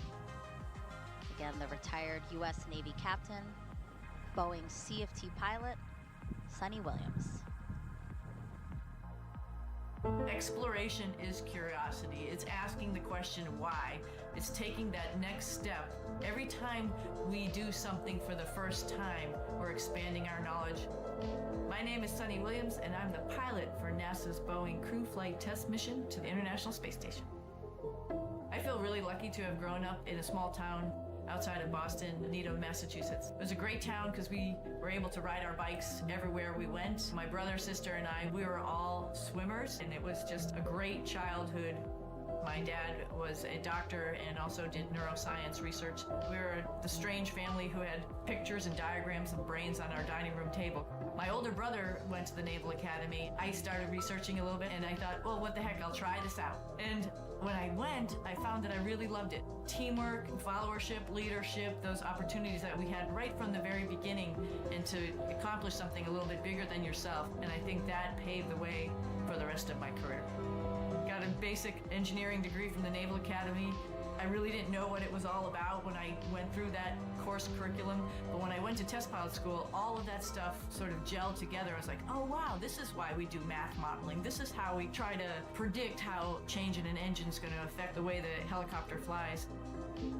Time on the International Space Station is priceless. People always ask, do you get bored, or, is it terrible being up there for a long period of time? And for me, I loved every minute. There was always something to do. You wake up, you look at your timeline like, wow, I gotta do this experiment today, I gotta get ready for a spacewalk. Every day was different, and just life on the space station becomes routine, which is sort of crazy to think about it. At one point in time on my first mission, I was like, I don't even remember really what it's like to walk. I've been flying around for so long, I don't even know what it's like to sit down. I got assigned to the commercial crew cadre in 2015. We went to the companies, found out the shell of their programs, and then actually started working with them to make them what they are today to accommodate astronauts. For Starliner, we've been heavily involved in the last couple of years in the software with the folks doing the development to make sure its capability will allow us to come home. And we've been involved with all the suit development, making sure every different size of person could fit in all these suits and they could operate the spacecraft adequately. We've had our fingers on every single procedure that we work inside the cockpit, as well as operated it with our mission control team to make sure that everything that future crews will do will be right. We haven't had the classic training as we had for Shuttle and Soyuz. We've sort of helped develop the training as well as the hardware, and this is sort of the shape of things to come as we get ready to go back to the moon. All of that is going to be developmental, and we're going to have the same mindset. It's not already established. We all have to be part of this big team to help develop it and make sure that integration, as the astronauts use all this equipment, is going to be top-notch and ready to take us even further.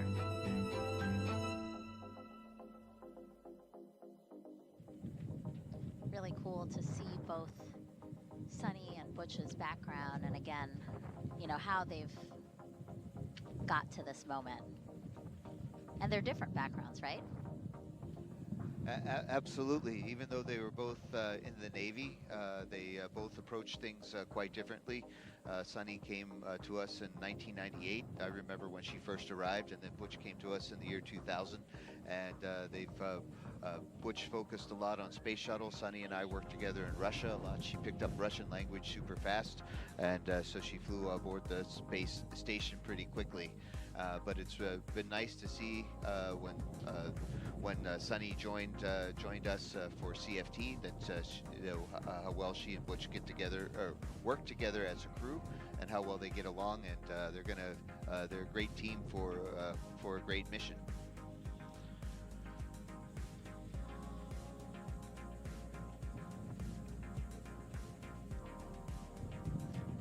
Checking the clock, 2 hours, 24 minutes, and 25 seconds until liftoff of NASA's Boeing crew flight test.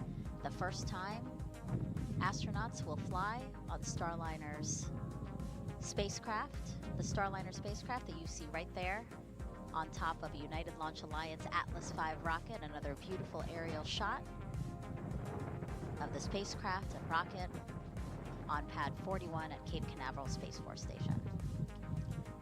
Now, I don't know if you can hear it in our mics, but the winds have really picked up here at the host desk, Mike, but it seems like they're still within the acceptable range to fly, but we definitely feel it out here.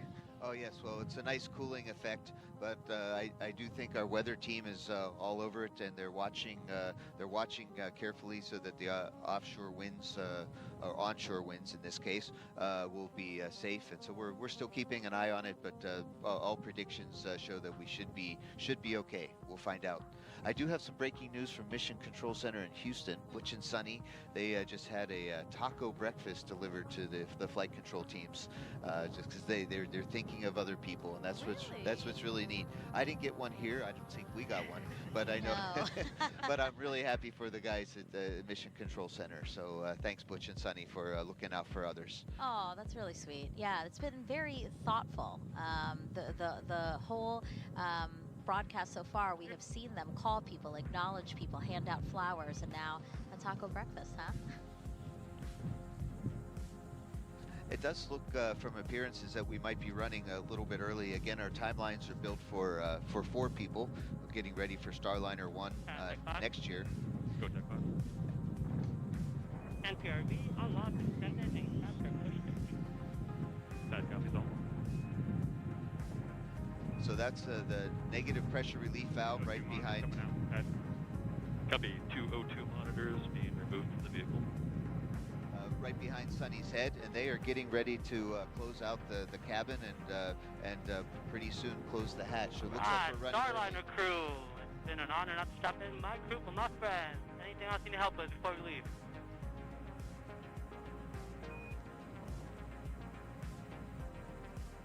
This is Armando Lolly, one of our closeout crew, and we're really good friends, and he definitely is, along with the rest of the team, is making sure that Butch and Sunny are ready to go. Yeah, for those just joining us, again, if we look at the clock, 2 hours, 21 minutes, 45 seconds until liftoff. And yes, the team is ahead of schedule in a nominal timeline, as we call it. You know, they were expecting to maybe be done with the crew ingressing or getting into the spacecraft at around 1 hour and 37 minutes before launch. And as you can see, they are done well beyond that time. LC Field 2. Go ahead. Just wanted to make you aware that my topping valve I to P has failed and dropped to 0. Roger. AC, LC. AC on 1. Roger. Field 2's reported a I to P has given an anomaly. Please screen the anomaly team and provide a recommendation. We'll go. LC Locks 2. Go ahead. I've just experienced a similar anomaly with my LOC 669 FCB I to P as well. Topping valve locks also commanded and is currently 0. Okay, so you're in a stop flow effectively? That's a firm, not flagged, but the valves are all closed in the skid, so we're not closed in the vehicle. Copy that. Yeah, AC also for Locks 2. Copy that.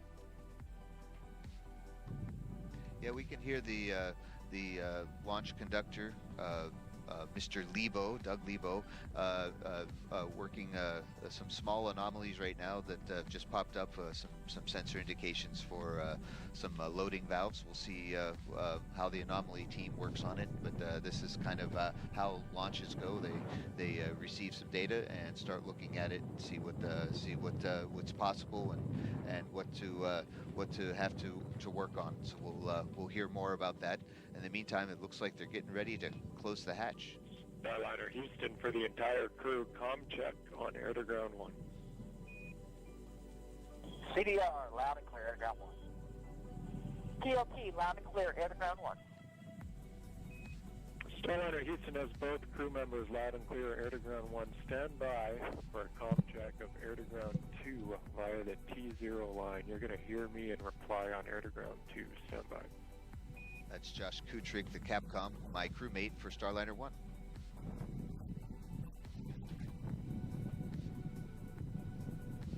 These continued comm checks to make sure that everyone who needs to talk to one another can.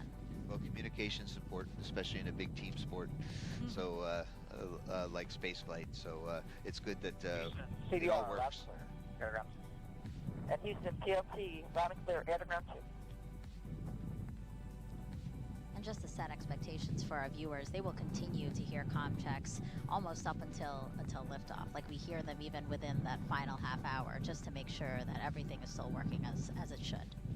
And right now we're talking through a bit through the umbilical, the T0 umbilical that connects. And after that, after a while, they're going to take that umbilical away. So it'll be good. It's good to know that they're ready to talk over the satellite system, TDRS. Right, there's different pathways of communication Starliner that they have to Houston test. on air to ground 1, audio system checks complete.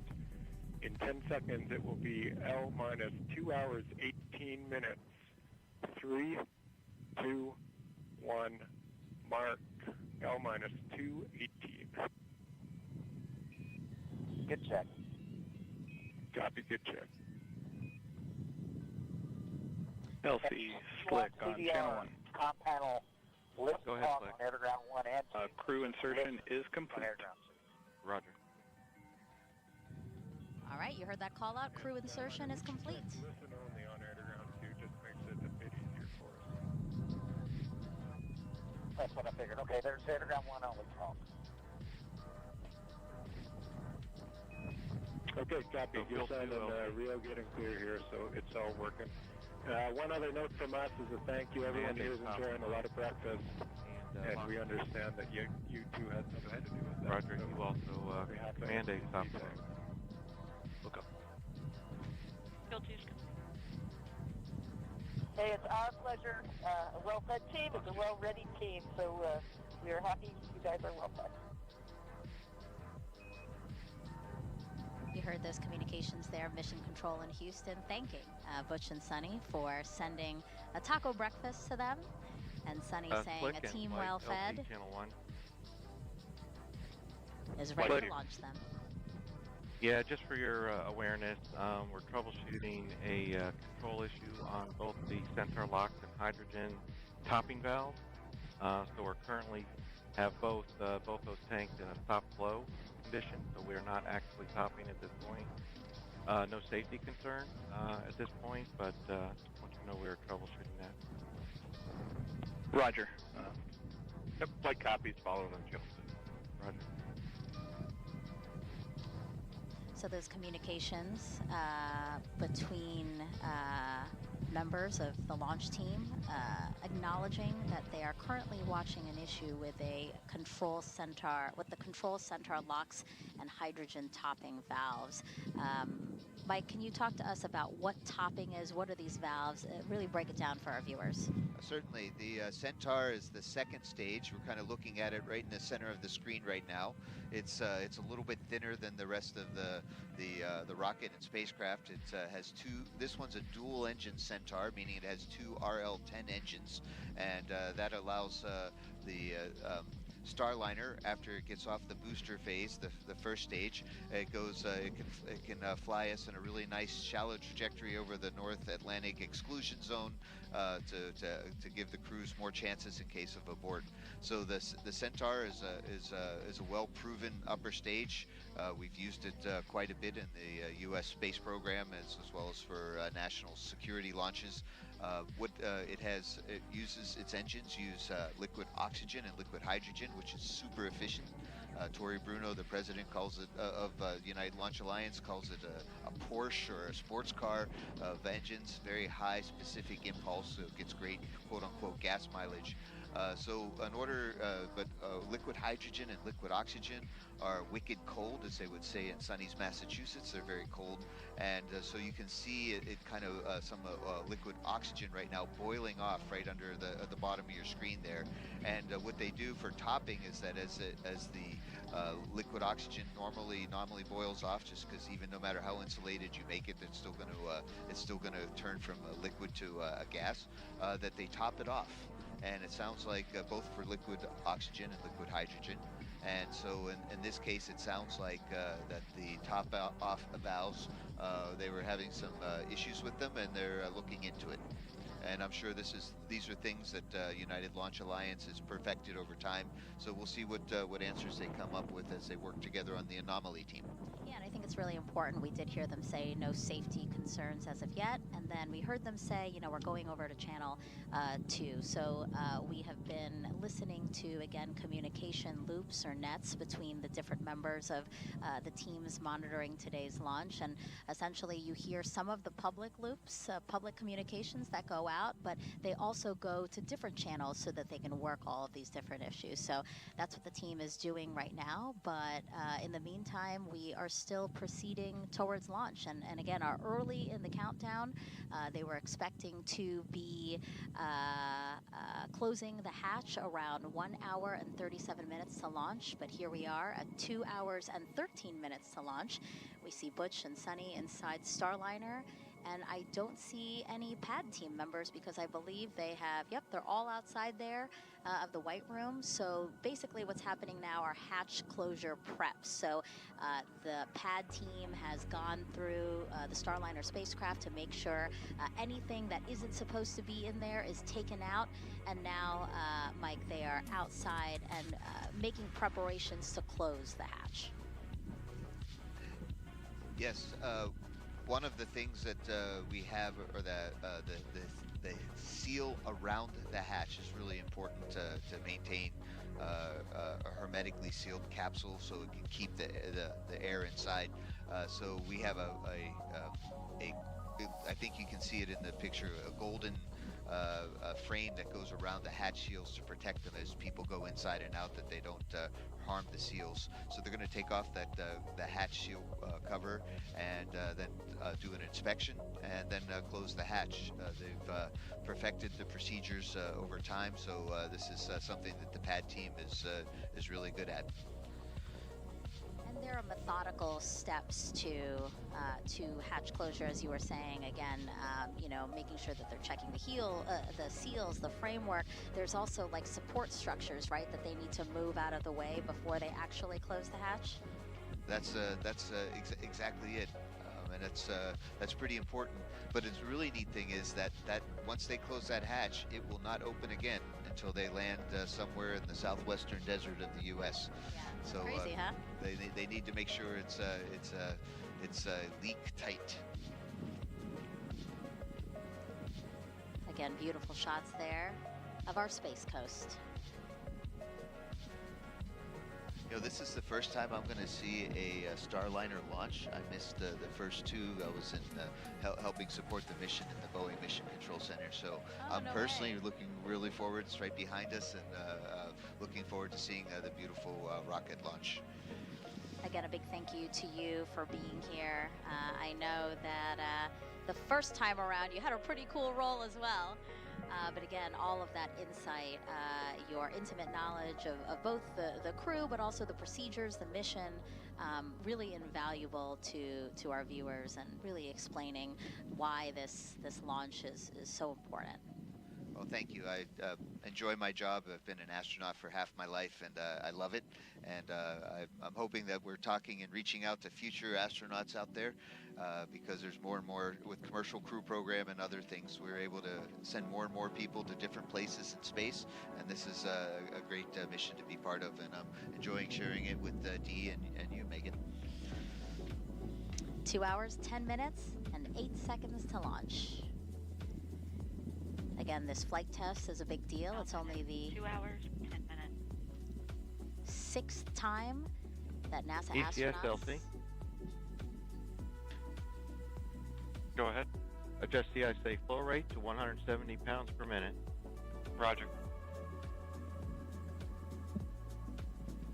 Only the 6th time that NASA astronauts will fly a new crew vehicle.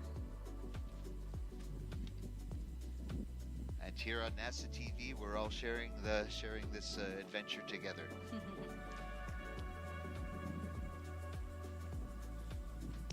You know, when last asked how Butch and Sunny, each of them respectively, might feel once they're in Starliner on launch day, Butch said he couldn't wait to get in there and see real data and telemetry. I see that he's woken up from his micro nap, as he said, and now he's looking at telemetry there.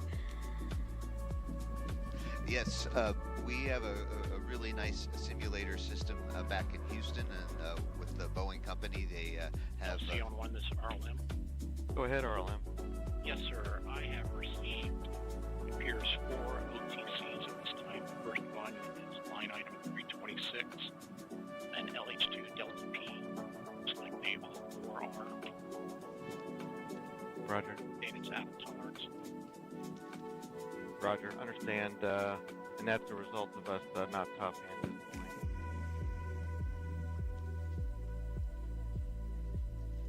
Are all 4 of those OTCs Delta P related? Yes, sir, they are. Yes.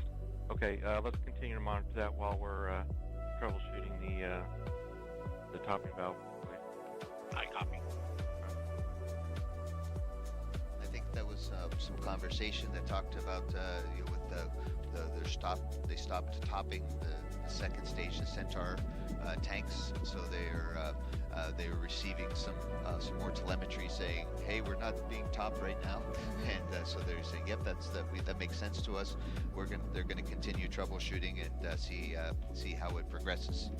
Communication is so important, because for people who haven't been in a launch control room or really followed us to this degree, there are so many people who are specialized in certain fields and certain parts of what it takes to launch a rocket to space, a crewed spacecraft as well, that you really need to be communicating as much as possible so that we can troubleshoot any issues.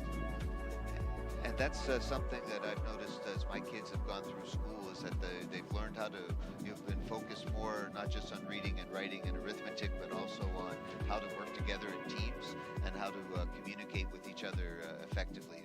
These are great skills that we need in the space program, and certainly great skills that we need as fellow human beings on any team that we're on.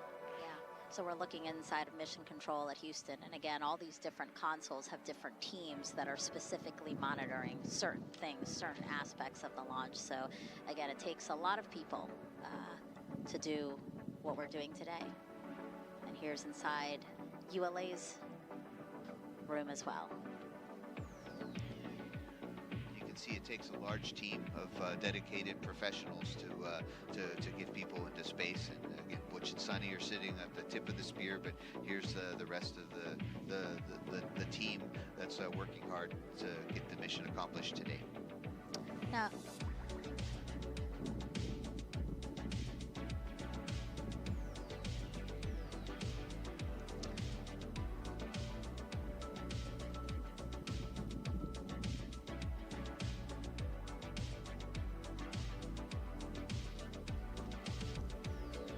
so if you're just joining us, again, we have Butch and Sonny sitting in the Starliner spacecraft. The pad team is outside as they work to begin closing the hatch. I do want to take a moment to acknowledge a phone call that Sonny made. So if you remember, Butch ingressed first, and then Sonny stayed in the white room. While she was in the white room, she made a phone call to Zach Brandon, and he's the lead technician on Starliner's crew module. He's been working on Starliner for 7 years. The team says he takes great pride in his work, which is evident to Butch and Sonny, and why they chose to call him LC Slick on channel 1.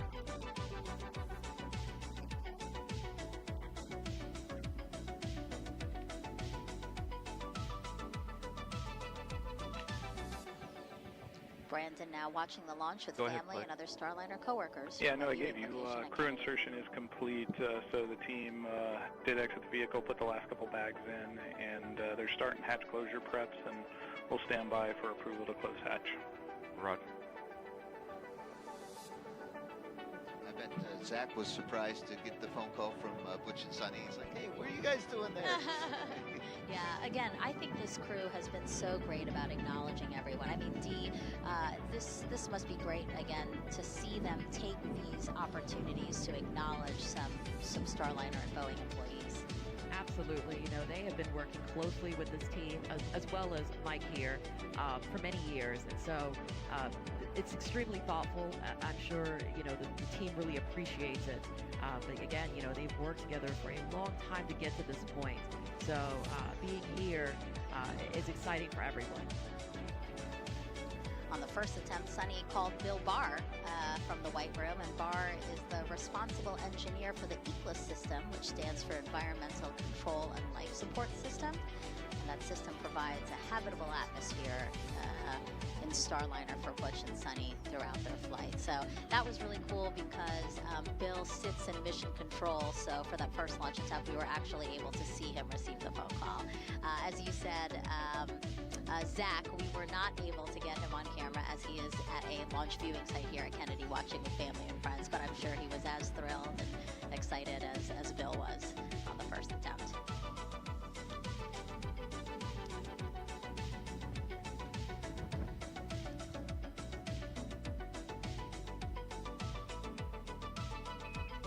Starliner Houston on 1.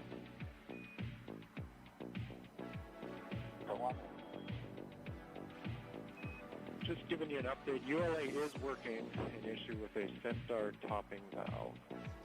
No safety concerns we're monitoring, and we'll let you know where it goes, but that's the reason for the delay on hatch closure. We'll keep you abreast. All right, thanks for the heads up. And that was Capcom, right, Mike, calling out to the crew? Yeah, that's Josh Kutrick, my crewmate, and launch and entry Capcom for Starliner. So he won't be able to do both of those tasks at the same time for Starliner 1. In the meantime, it's amazing as a crew member at the tip of the spear, as Butch likes to say, sometimes we don't get the information that we can hear down here on the ground. So that was really nice of Josh to step in and give the crew an update and say, hey, you know, the hatch isn't closing because we're working on something. We still have time to sort this out, and so we'll just delay closing the hatch. Yeah, two important things there for sure, that there is still a lot of time, a lot of pad built into the countdown to still have them close the hatch and launch on time. Again, 12:25 and 40 seconds p.m. Eastern Time, an instantaneous opportunity today. And two, no safety concerns as ULA works this issue.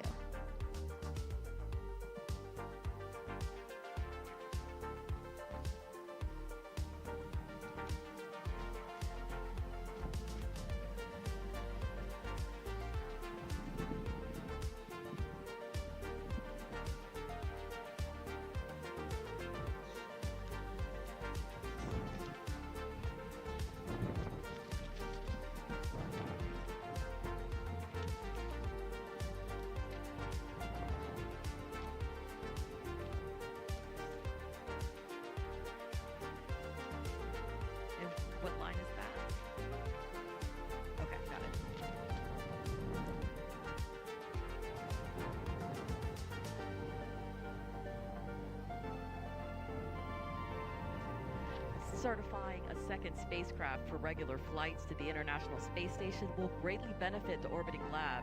For more on that, here's NASA's Antonia Jaramillo. Thank you, Dee. We are here at OSB-2, one of the viewing locations for this launch here at Kennedy, and joining me is NASA Deputy Administrator Pam Melroy. Deputy Administrator, can you tell us why is it having multiple spacecraft available to send humans to space, helping advance, scientific research on board the International Space Station? Yes, it's going to make a tremendous difference for us. The station has been operating for more than 20 years. We've done thousands of experiments, but really in some cases we're limited by the amount of time the crew can spend. By having 4 crew members instead of 3, we are literally going to be able to double the amount of time that our astronauts can spend doing science. Also, our crew vehicles can carry more science. We also have a diversity of locations that we're landing, meaning that we're bringing science back faster to the ground. And of course, one of the most important aspects of this is as we have more astronauts in space, we can do more human research. And that's really important. Absolutely. Always having more is better for this. As a former astronaut yourself, you have firsthand experience on the effects of spaceflight on the human body. Can you tell us a little bit more about the human research experiments that Butch and Sunny will get to participate in for this mission? Yeah, we will never waste an astronaut in space, I will say that. So when Butch and Sunny get up there, even though it's a shorter trip, they're going to join our astronauts that are up there right now, Tracy, Mike, Jeanette, Matt, and join in some of the human research. So the larger of a pool of data we have, the better it is. So they'll be participating in those experiments. But in addition to that, literally, this is a brand new trajectory. We're going to find out. The first question we're going to ask, how did it feel? Did it feel like the shuttle? Did it feel like the Soyuz? What's different? What's the same? And I think the other key aspect of this is we know eventually when we go to the moon and Mars, we're going to have astronauts get outside of the vehicle by themselves when they land. And so every piece of data that we can get on their experiences on these new vehicles is going to help us do that better. Absolutely. I know we all definitely cannot wait to hear how this mission goes for them. And you briefly touched on this, Deputy Administrator. How do flight tests mission like this help contribute, to future crewed missions to the moon and eventually onto Mars? We are going to be doing a lot of flight tests, and this is really core to what NASA does. If you're going to stay at the cutting edge of development, you're always going to be developing new technology and you have to test it. And so what that means is it's adding to our body of knowledge. So in this specific case, the Boeing Starliner vehicle has parachutes that have commonality with Orion. The docking system is similar to the one that will be used for exploration. So the more data we have on a system and the more experience with it, the safer we will be and the better operationally we'll be. But in addition to that, I think, again, so much of the human research aspect is really important to try to understand and go forward. And there's so much happening on the space station that is supporting both the science and technology, whether it's water reclamation and other technologies that we are going to need to go to the moon and Mars. Absolutely. Well, Deputy Administrator, thank you so much for joining us. Megan, D, Mike, back over to you. Thank you so much, Tony and Pam. Okay, so for the last 20 minutes, the ULA team has been tracking an issue with the rocket's upper stage. So let's head on over to the ASOC now, where we have Dylan Rice standing by to give us an update. Hey, Megan. So yeah, you heard on the net that there was a stop flow reported, and essentially what happened was some instrumentation. We stopped getting some data from a couple pieces of instrumentation on the Centaur upper stage, and some automatic protections kicked in and stopped the propellant replenishment process to Centaur. So for the past few minutes, the engineering team has been talking through the process of switching to our redundant instrumentation data stream. And, Roger, thank you. And as we do that, one of the things that we do is communicate that full process with everybody so that everybody understands what to expect when we take action like that. These contingencies are pre-planned, but when it comes to human spaceflight, we like to ensure that the broader team is ready what to expect as we make changes to the adjust the data ISA streams, temperature because to 145 degrees Fahrenheit. Roger. because those data streams will change during the switch to the redundant circuits.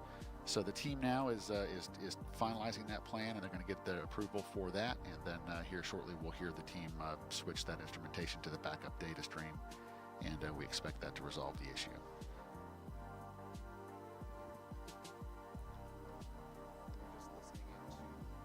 A path forward to allow us to continue to launch. Basically what Dylan is saying is the fix is to move the 1 hour, 55 minutes.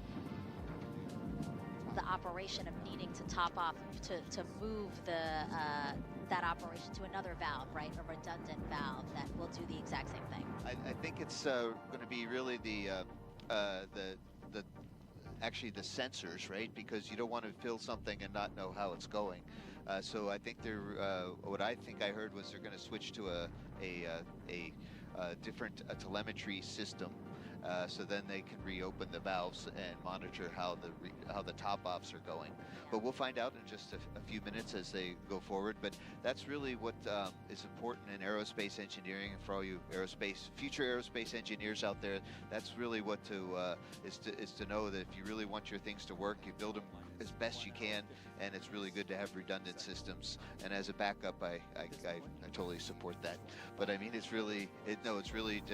good to have other ways to do things, and that's why we are looking forward to it. NASA, as Pam Melroy said, is flight testing is what we do, and getting new spacecraft are really important. So we have redundant systems to go up to the International Space Station. And even if you look at this in the larger view of the Commercial Crew Program, I mean, the reason why we want at least 2 dissimilar spacecraft to be able to ferry astronauts to and from the International Space Station is, again, because of redundancy. Because if something were wrong with one of the vehicles or one of the spacecraft, there is another one to go to. And we ran into that trouble in 2003 with the loss of Columbia and our friends. Thank goodness our Russian partners stepped up, and we started flying people up and down regularly on the Soyuz, where up to that point all of our crew members were being really launched on the space shuttle. So having a redundancy, or sometimes as we say dissimilar redundancy, really helps to keep the mission going forward. Again, we are now 1 hour, 52 minutes, and 55 seconds to liftoff of NASA's Boeing crew flight test. The ULA team working to transfer to a redundant system to allow the countdown to continue, to allow a topping of the Centaur, the rocket's upper stage, to continue. But for now, we're going to head back over to Johnson, where our commentators there are going to introduce you to one particular person who's mostly communicating with the crew. You heard us mentioning him a couple of times already, but that is Capcom, and Brandy and Jim can walk us through that.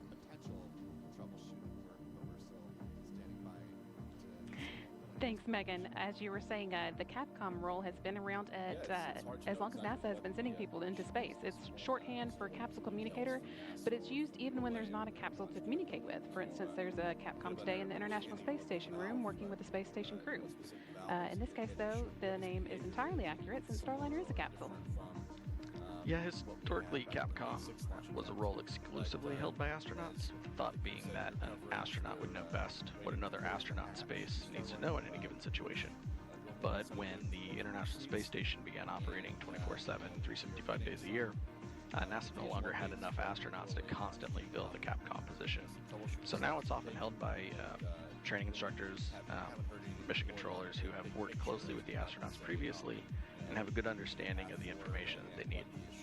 But for extremely dynamic situations like launch and landing, you'll often see an astronaut back in that seat. Yeah, and that's the case today. You've actually heard Canadian Space Agency astronaut Joshua Kutrick's voice a few times already today. He did some communication checkouts with the crew. You also heard him giving them an update on the hatch closure being delayed while the ground teams work through this testing this out. issue on the Centaur valve. So we'll be hearing him a little bit. Once we have that thumbs up from Still, what we were planning to do is to disable her safety. We need to run option 354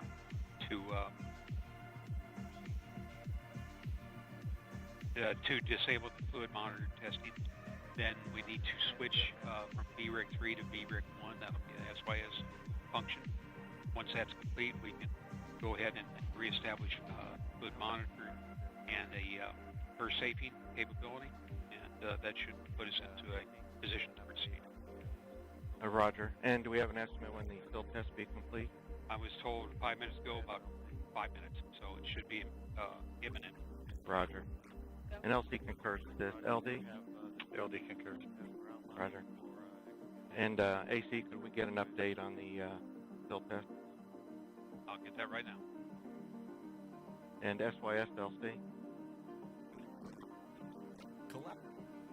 Go. Roger, do you have the steps as were outlined for executing this? That's affirmative. Switch, okay. NLC, the PAD team is on channel 1. We'll be listening. Okay, let's see, flight channel 1? Flight 2. Yeah, Roger, I understand we kind of want to give the broader team a little insight to what we're planning to do here, so if we want to merge the nets, we could do that at this time. In work. NLC, the PAD team is on channel 1. We'll be listening in. Roger, thank you. LC flight and the Starliner flight merged channel 1 and channel 2. So LC is the crew and the PAD team. Roger, and Starliner, can you copy? Catch it loud and clear, LC. Roger. So at this time, what we have is a control issue going to the lock and hydrogen topping valve. So they are both closed this time. So we're not topping Centaur at this time. So we put in a troubleshooting plan together, and we're going to switch the control logic from VRIC 3 to VRIC 1. We have redundancy in our control system, and so we're going to switch to VRIC 1 and hopefully restore this topping control and get the vehicle back into topping mode. Great, copy all, standing by. Roger. PAD copies as well. Blue team lead copies. Roger. And flight, let's go ahead and leave this, if you can, leave this merge until we're done. Should take about 5 minutes to complete this operation. LC copy, leave merge.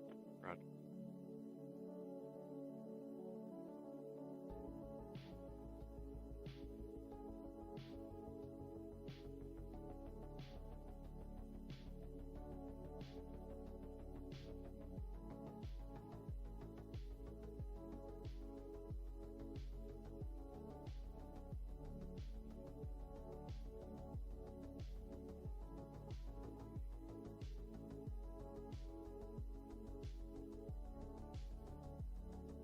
Heard some more communication about the topping issue on Centaur.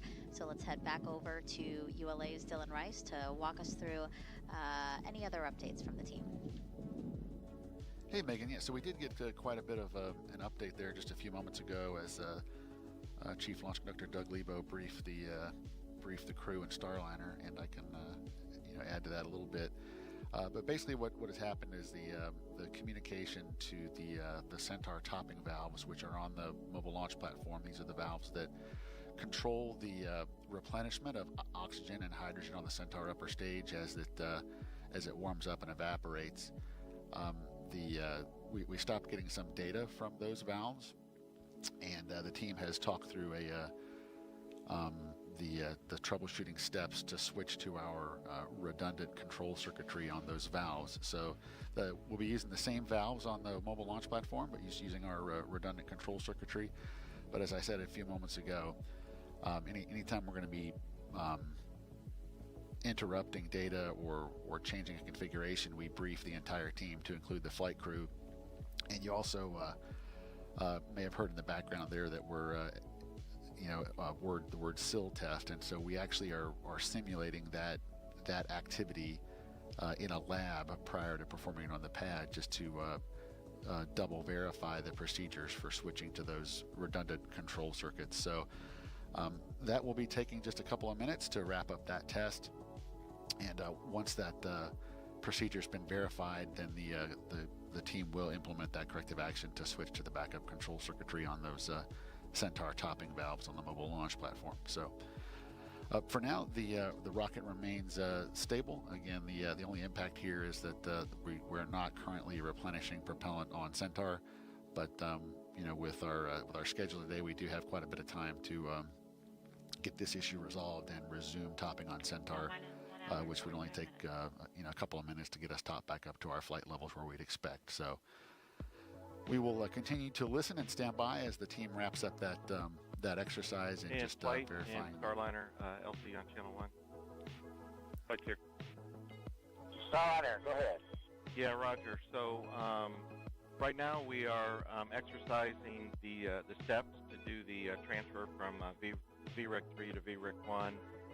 We're executing that in our SIL test in the SIL lab, just to make sure that we have the proper procedure set before we execute it here on the pad. So team's asking for a few more minutes to complete that test. Starliner, copy. Standing by.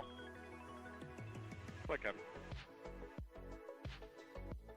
And so, Megan, as you just heard there, that was again the chief launch conductor, informing the broader team there that the team in the lab has just taken some additional time to exercise those procedure steps before we implement those and switch to that redundant control circuitry. So that's the update from the ASOC, Megan. I'll give it back to you, and then we'll get back together here in a few minutes when we have another update and the situation's been resolved. Yeah, Dylan, thank you so much. That was really helpful, Mike, the way that Dylan really broke that down for us. Oh boy, yeah, I'm so glad I'm here today.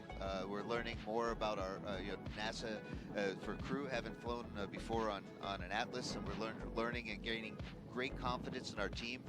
They're doing all the right things to make sure that you can always make something worse, so they're double checking their work before they actually do it. They let everybody know what they're doing. They got concurrence, so we're on a really good track, and in a few minutes we'll get reports to see if switching to a different telemetry control system does the trick. We are highly optimistic, but we won't know until we hear the results. But then that means that the Centaur will get retopped, and the crew will have gas, so to speak, so they can fly into orbit. So this is really a great example of launch operations and aerospace engineering at work real time.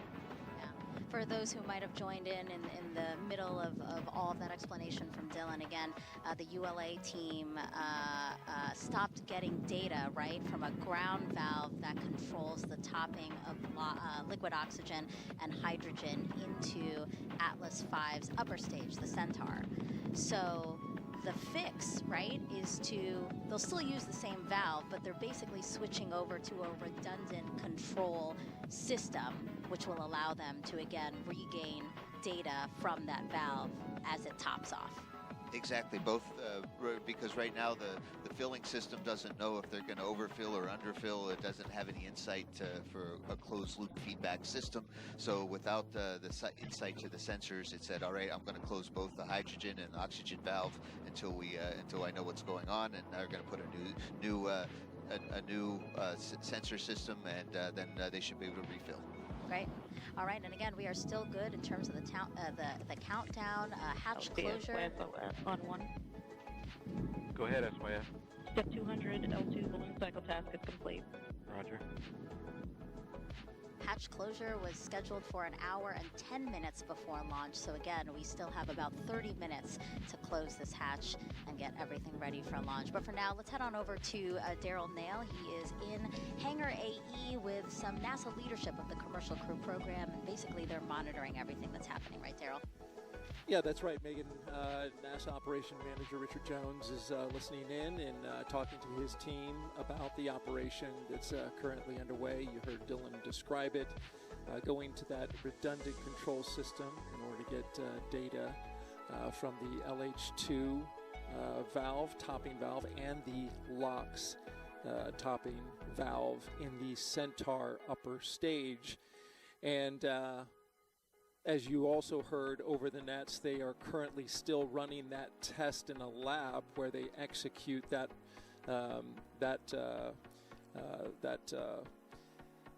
basically that operation to move through that redundant system before they do it in real life. And so we're currently waiting for the completion of that test before they go ahead and do it.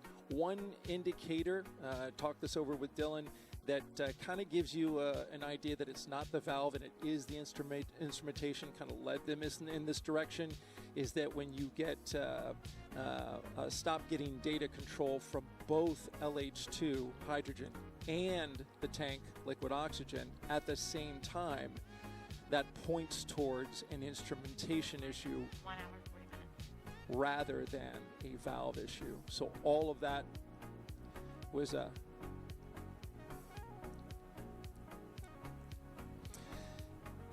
right, and just so that we're all clear, this is on the ground side feeding the propellants into the rocket, but the valve is on the ground side. Again, propellant flowing into the vehicle, and so that's an important note there. But again, it looks like all indications are that we're making that switch to that redundant system, and then we should know here momentarily. And they're going to communicate this to the crew, so we'd expect to hear this over the nets when they tell them that they've made the switch, and then what kind of data are they getting once they've made that switch to the redundant system. This all kicked off around 10:20 a.m. Eastern Time when the Capcom reported out that, or rather the launch conductor took a report that the Centaur topping valve had gone into a stop flow. So stop flow was initiated as a safety parameter for both the liquid hydrogen tank on the upper stage and the liquid oxygen tank. So they are no longer in replenish. And remember, they're in replenish for the entire time up until just before liftoff, when they cut those and they turn it off and pressurize the tanks to flight level in order to fly. So as we're speaking, the levels are coming down ever so slightly in those tanks due to the natural boil off. A little more in the hydrogen tank because it's substantially much more colder than liquid oxygen. But they'll get those replenish valves open back up and feeding that propellant back into the launch vehicle if, as expected, they get the redundant system to tell them where those levels are inside the tank. That's key. That's why they went into stop flow, is in order, because if they don't have visibility on the tank fill rate, then they need to make sure that they do the safe thing and stop flow into that. So again, you can hear the clear communication between the launch team of ULA communicating to the crew, Butch and Sunny, inside the Starliner capsule, keeping them up to date on everything that's happening, even testing in the lab. And so the crew is standing by to get an update. You heard the launch director tie in air to ground to the main net along with the pad so that everybody can hear what's happening and everybody is on the same page. It's a critical part of, as Dylan mentioned, this is a team sport and you want everybody communicating and on the same page. All right, that's the latest here from Hangar AE. We'll send it back to the desk. Thank you, Daryl. You know, not only is Starliner flying Butch and Sunny today, it is also bringing up nearly 800 pounds of cargo to the space station. Let's check in again with Boeing's Lauren Brennicke and ULA's Dylan Rice. Thank you, Dee. Yes, you're right. They are taking a lot of cargo up and actually even more than we originally thought back on May 6th, along with Starliner's most precious payload, of course, Butch and Sunny. We are also carrying about 760 pounds of cargo up today. More than half of it is Boeing cargo. like CFT patches, mission coins, silver Snoopy pens, American flags, and a hard drive with about 3,500 pieces of artwork from children across the world. Also tools, emergency life support equipment, and a late ad at NASA's request. Just yesterday, our teams packed a new pump for the space station's urine processing assembly, which is part of the water recovery system on the ISS. The 150-pound pump replaced 2 non-essential cargo bags. Now, it's all methodically packed weeks in advance, 25 bags for Boeing and now 10 bags for NASA, which are carrying things like food, clothes, exercise gear, medical supplies, and things the crew wanted to bring with them as well. On the way back, Starliner will bring about 750 pounds of cargo, so a little bit less on the way back, and that includes 1 empty NORS tank, which is a nitrogen-oxygen recharge system, and that will be refilled for future missions. Now, Dylan, we have been focusing on what's going on with the rocket. There's also just been a lot of other nominal procedures going on in the background. Yeah, Lauren, that's correct. And so one of the big differences between a countdown for a regular, what I'll call a regular satellite, a payload that doesn't talk back, yes, is the length of our built-in hold. So typically, for a robotic mission or a communication satellite, we would use a built-in hold of 15 minutes or 30 minutes, depending on the length of the launch window that we have. So the launch window for today is, the built-in hold for today is 4 hours, and that really accommodates that crew loading. So that's the big difference between a countdown for an uncrewed mission versus a crewed mission. During that hold, normally we're into our propellant replenishment, which is the anomaly that we're about to hear an update on. Steps to switch the card on the BREC. Roger. LD, go on. LD on 1. Proceed, AC. Okay, we did run through this through the SIL. Slight modification from what I described earlier. First, SOS option 547 to disable her safety. Option 548 to switch BREC 3 to 1 for both the analog and PCM. Then there is a couple command lines that the SYS has that will be utilized during the switch. Finally, re-enabling the her saving using option 547. I'd like to implement that this time. Roger. And understand and concur. LD? LD concur. Roger. SYS LC? Yeah. Roger. Are you ready to implement at this time? Affirmative. Roger. Proceed. In work. We'll report when complete. Roger. And field 2. Box 1. Field 2. Roger. So during this transfer, you may pick up Pluman number 29 and 31 due to a miscompare, but there's no issue with that, and we'll just clear that after the switch is complete. Copy. Roger.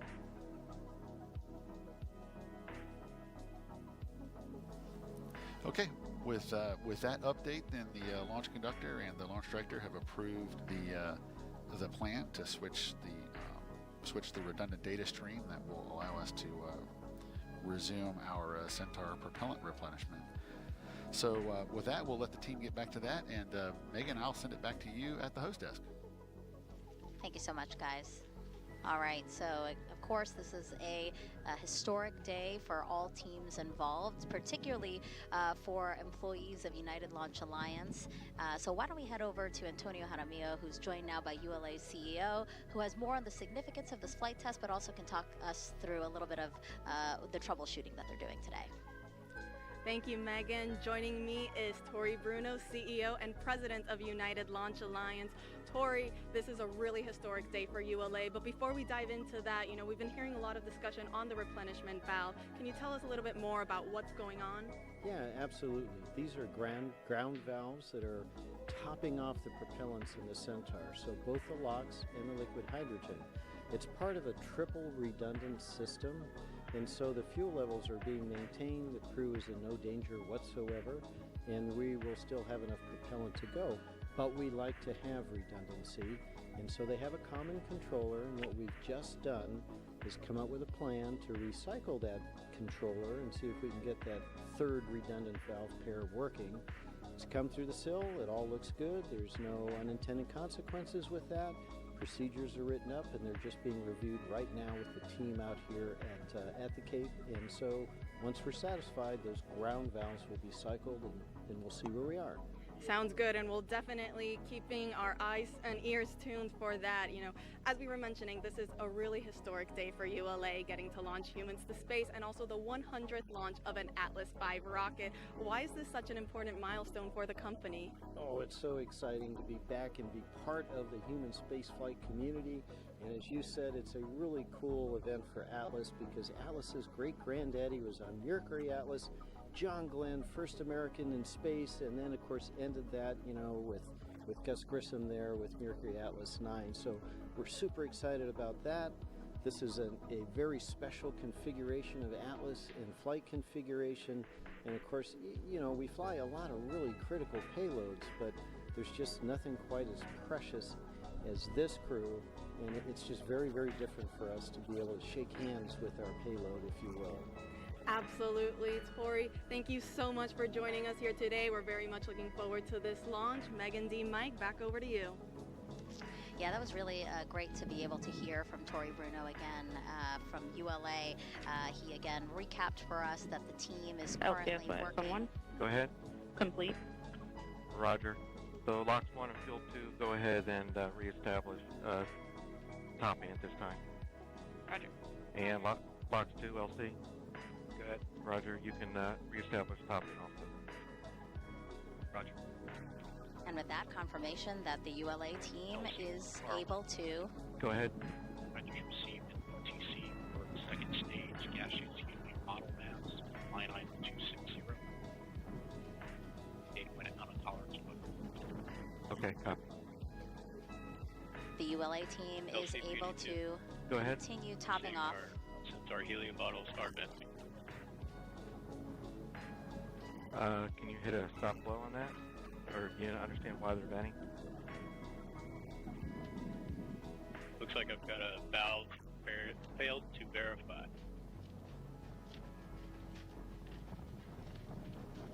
And IFS LC channel 1. SN1. Right, is there an action we can take to stop venting? Occur with a stop flow. Roger. Peony 2, do you copy stop flow? I copy inward.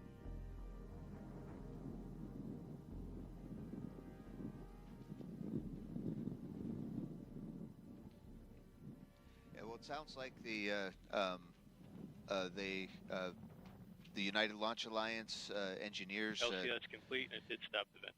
Roger. They re-enabled the ACLC channel 1. AC1.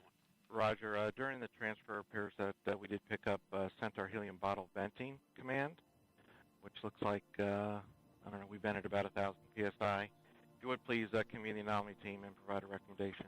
We'll go. And as they re-enabled comm with the valves, it looks like they had some startup transients, and they're looking into what happened, including the helium pressurization tanks. So they definitely are looking at it with the anomaly team, and they should have some recommendations soon. So basically they had transferred to that redundant data tracker. And when they did that, they felt confident to start topping off liquid oxygen and hydrogen in the Centaur again. But in doing that, they got another Go ahead, Lockdown. This time I'm about indicator. to topping, but I will need to perform the transfer line. Roger, proceed.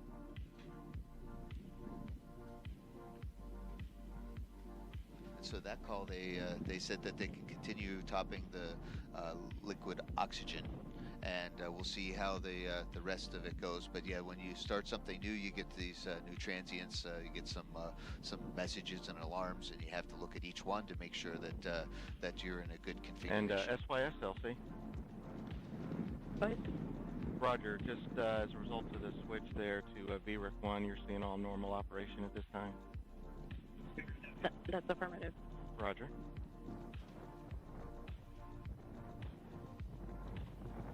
And Locks 1, advise when you're reestablished topping. Roger, we're still in Rachel right now. It should be any minute now. Roger. So it looks like I'll see we're reestablishing topping. Roger. it looks like we are reestablished the. Go ahead. Yes, as understood, we got the booster locks 8% full alarm this time. Out of tolerance. Roger. And we've reestablished topping, so we should get that restored here shortly. Understand. Just wanted to make you aware. Thank you. So the good news is that we're retopping on the liquid oxygen side. Some of the messages associated with the liquid oxygen are expected for the configuration we were in, but we definitely had to check them. And it's still a little bit open, and at least to me, Megan, and Dee, is that we'll see what's going on with the liquid hydrogen side. They're still working this. Yeah, just to give people a little more insight again, you know, we have these loops, and our commentators, as you've heard throughout the show, they're listening to those back channel conversations that us here at the host desk, as well as you guys, the viewers, we are not hearing all of those conversations. So it's really nice when we do get to hear updates from our commentators, because they can really fill us in on what we're hearing, because what we're hearing is in real time, and we're trying to translate it as best as possible for you. So again, about an hour ago is when this issue was initially flagged again, that maybe they weren't receiving the right telemetry, or that the data they had stopped receiving data from a particular ground valve that is responsible for topping off liquid oxygen and hydrogen into the Atlas V second stage, the upper stage.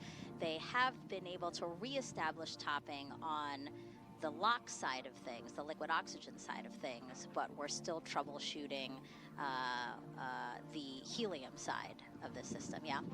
The helium that's pressurizing the hydrogen. Lots of elements on the periodic table today.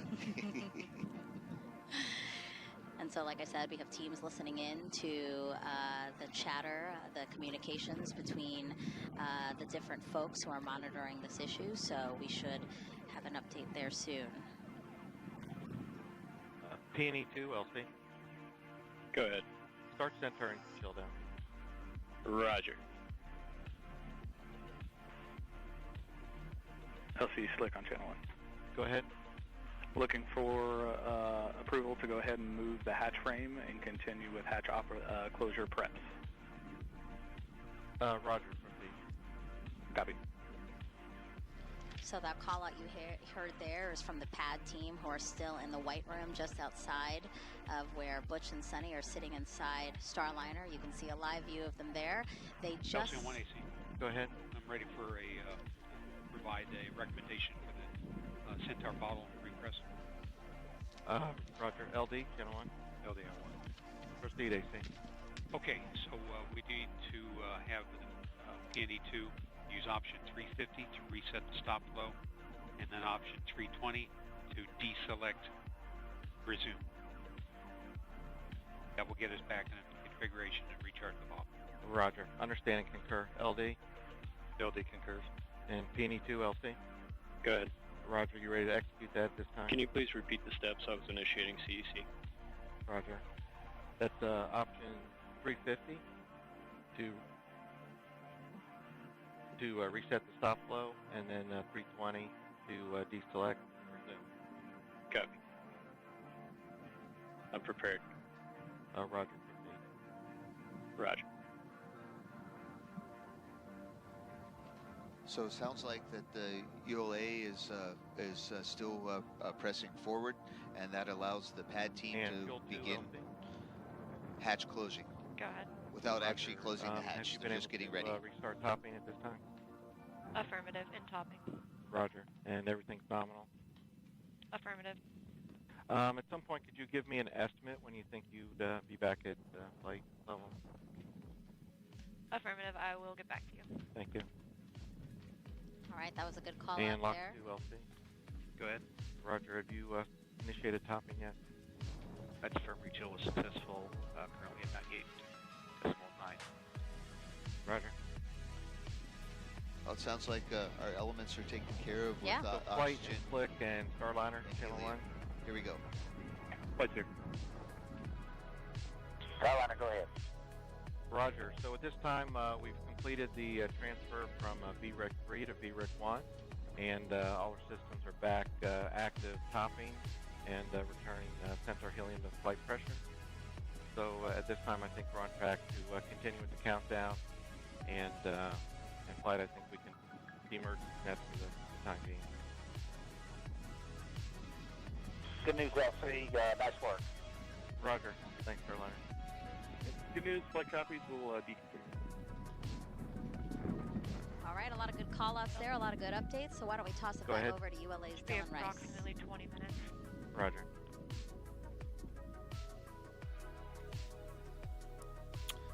And Megan, yeah, we've had a busy couple of minutes here, but as you did hear, we have recovered from the stop. Slick on channel 1. Go ahead. Wondering if you had an estimated for hatch closure weather brief. Yeah, getting ready to issue that right now. Roger. RC, LC? RC on 1. Conduct weather briefing on channel 8, weather conference net. Roger. LC lock skip. Go ahead. Center LO2 at flight level. Roger. LC Peony 2. Go ahead. Bottles have returned to flight mass and flight pressure. Roger.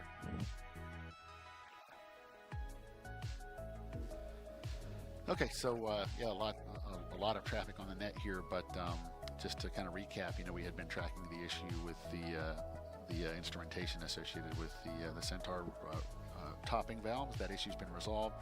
Centaur's now back in replenish on both tanks. In fact, we just heard that the and Centaur arm control, LC. Arm control. Power on two-axis arm hydraulic heater as required. Roger. So Centaur liquid oxygen is back at flight level, and also we did have to we did vent a little bit of helium there as we recovered the systems, and the Centaur helium bottles have now been recharged as well. So it's a good sign that we did hear the team talk about continuing with the hatch closure preps, and they're moving forward to the next weather briefing, which will get us closer to launch. It sounds like that. Although we had a really exciting past hour, hopefully we have all that behind us now and we get back to nominal operations as we continue to march toward our plan T0 of 12:25 and 40 seconds Eastern Time.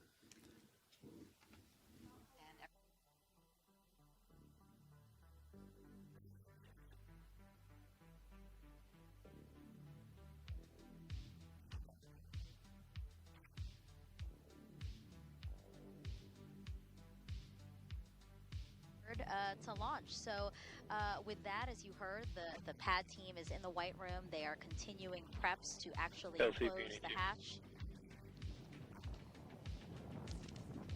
There will be a weather briefing first to decide whether or not they should move forward with the hatch close. While we wait for that, let's check back in with NASA's Brandy Dean and Jim May and Mission Control.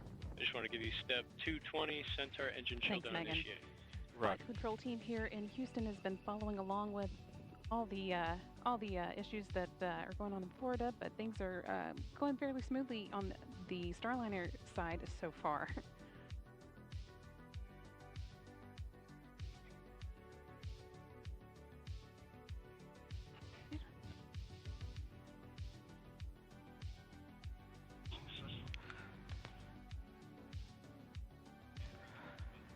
So once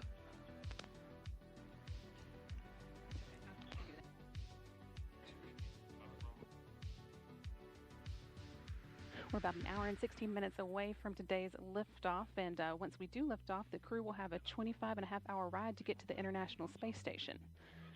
And with this being the crewed flight, they'll have a number of test or flight test objectives to work through, putting the Starliner systems through its paces to prove them out before operational flight begins.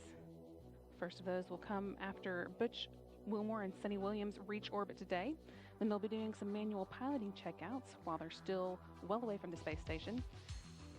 They'll be flying some attitude maneuvers, changing Starliner's orientation, using only visual cues to start with, and then using Starliner's attitude direction indicator, which we use for all of those other planned attitude maneuvers.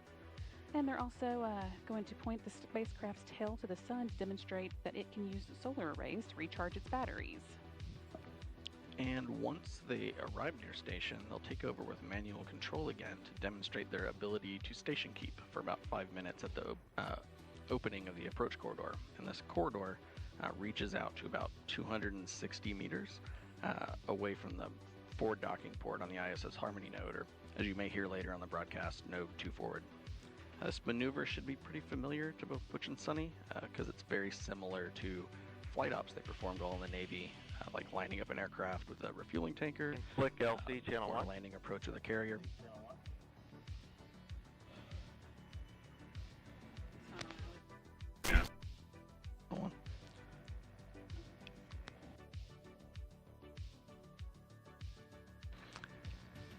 Like lining up an aircraft with a refueling tanker, landing on LC, a this is carrier, Slick on or channel. also hovering. Roger, Slick. You have a go to proceed with hatch closure. Roger. Just heard the teams across the country there pulling to go ahead with the hatch closure. So that's good news. Moving forward with the countdown. I'm sorry, Jim. Go ahead with what you were saying. No worries. Talking about the manual piloting demo the crew's going to do while hovering out in front of ISS.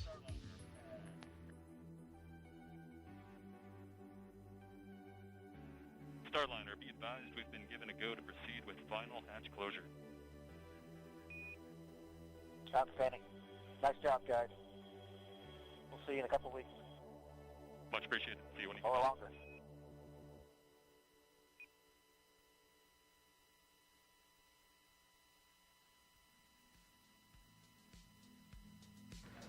And with Butch planning on staying up there longer, maybe he'll do a couple extra manual piloting demos for us while he's around there. But when they fly with these manual flight controls, it'll be 6 degree of freedom control using both joysticks.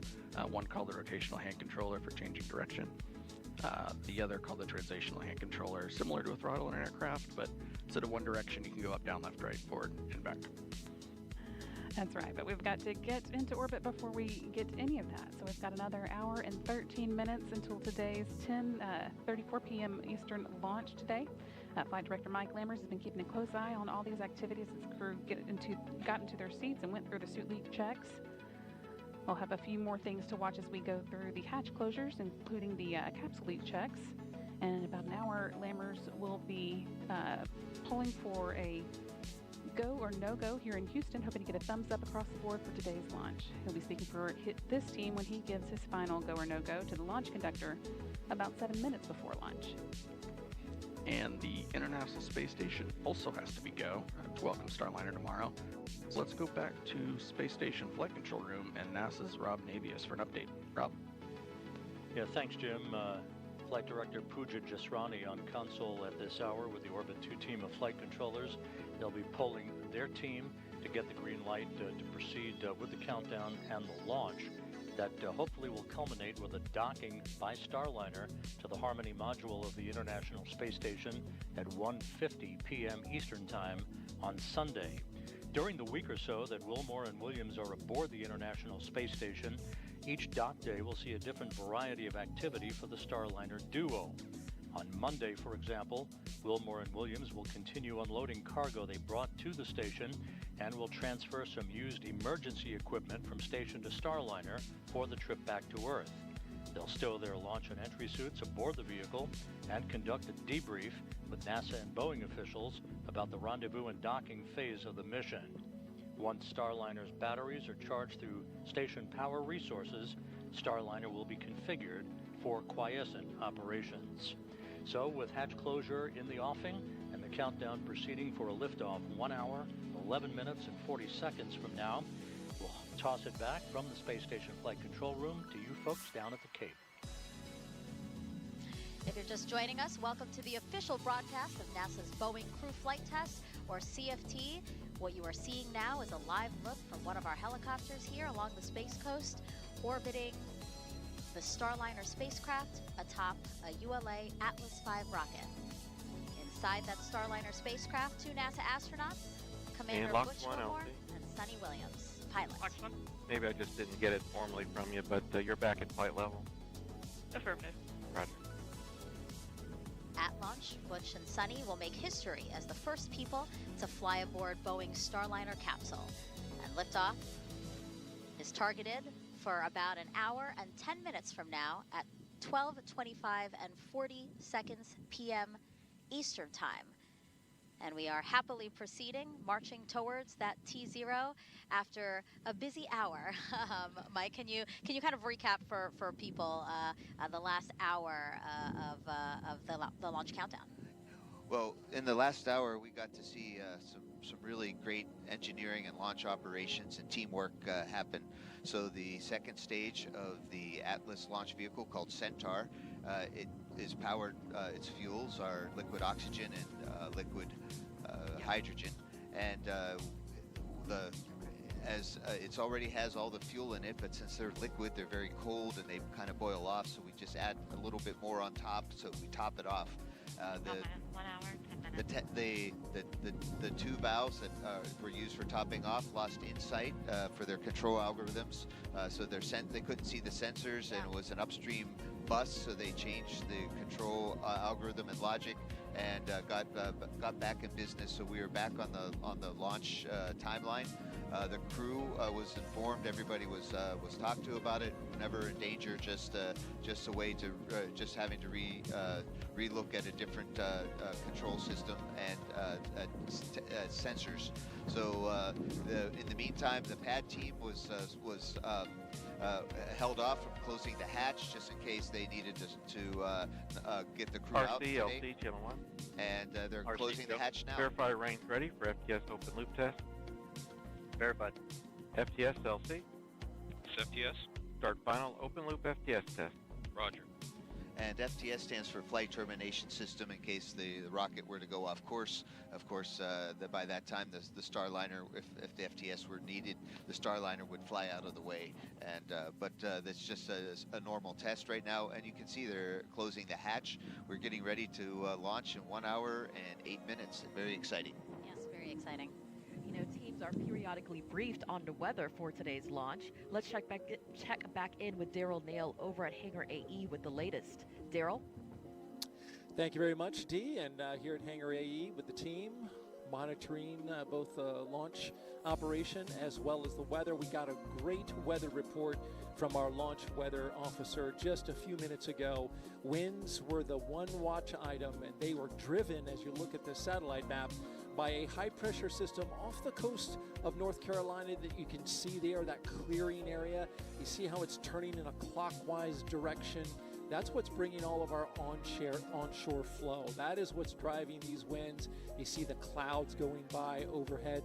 So this image from College of DuPage, they've got our GOES 16 data streaming through, and it's a great representation. You can also see the ascent corridor as a result of that high pressure system is also fairly clear all the way up the eastern seaboard. That's the track that Starliner will take. That's good as well. Only some moderate concerns for high sea states because of those winds. But overall, we are looking good in the corridor. We are 90% LC go. Slick on Channel 1. Go ahead. Hatch closure is complete, and we're moving into hatch gross leak checks. Roger. All right, hatch closure is complete. A great milestone that we reached in this operation to get to liftoff. And just to wrap up, 90% go here at the pad. We're good to go along the ascent corridor. And so for weather, we're looking fantastic for a June 1st day, and which is the first meteorological day of summer. Usually we have rain and thunderstorms this time of day. Fortunately, we don't. There you see the graphic, 90% go. And everything look weather-wise. Starliner Houston back with you, ready for pre-launch cabin leak check. You can prepare for cabin pressurization per your checklist. Configure the HIU box sensitivity knobs to maximum. 10-1.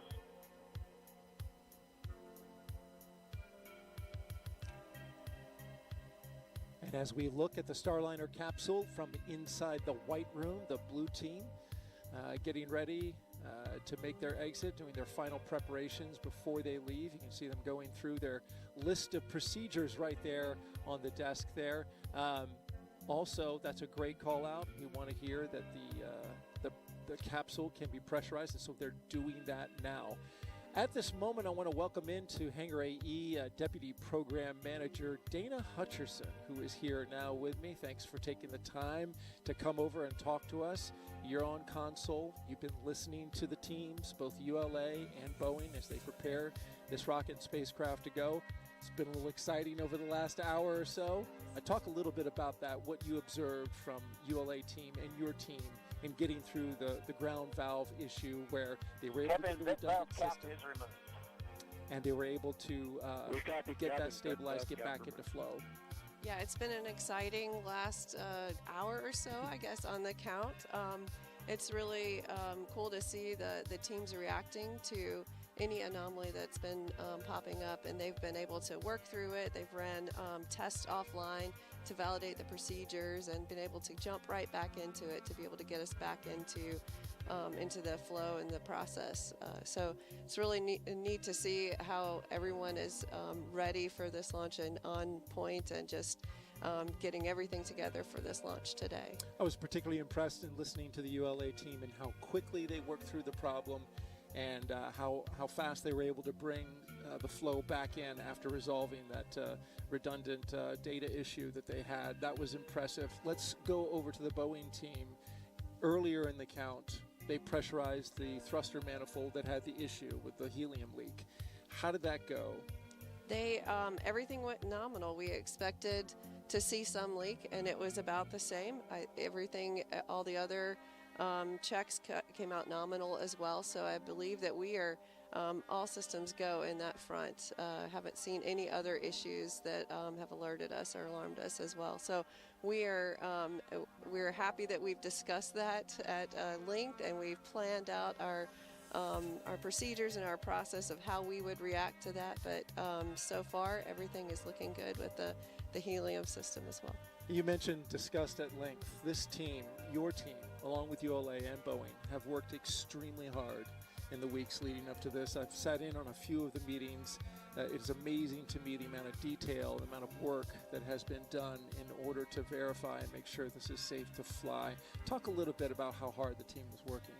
The team is just all the teams. You remember we started off with working with the ULA, with the valve replacement. So that started our process from the time we scrubbed in early May. So from there, we've moved into working with the spacecraft and the helium anomaly. The teams have been working night and day to resolve that, to make sure that we've stepped through every procedure, every process, and making sure that we're okay. It's been phenomenal to watch the team and to see the camaraderie across all the boards and listening to all the experts and making sure that we are good to go. We've had to pull in a lot of extra boards and actually had another flight readiness review as well to make sure that the whole agency at NASA and the Boeing and ULA, everyone is ready to go. Very awesome to see this teamwork and the seamless teamwork across the board. That Delta FRR just a couple of days ago that was held, and we had a press conference yesterday, and the team reported out that everything is moving forward. You're talking about how hard the team worked. They deserved a little time off, so you guys took Memorial Day weekend to kind of recharge a little bit. Yes, we did. We allowed some the folks to go and take a little bit of a break, have a barbecue if they needed to, and get a little bit of a recharge, as you said, to be able to get back into and have a clear mind and be able to get back into the procedures for this week. Further proof that you are indeed a human being. These are human people that are working on all this. I just got to flash this really quick.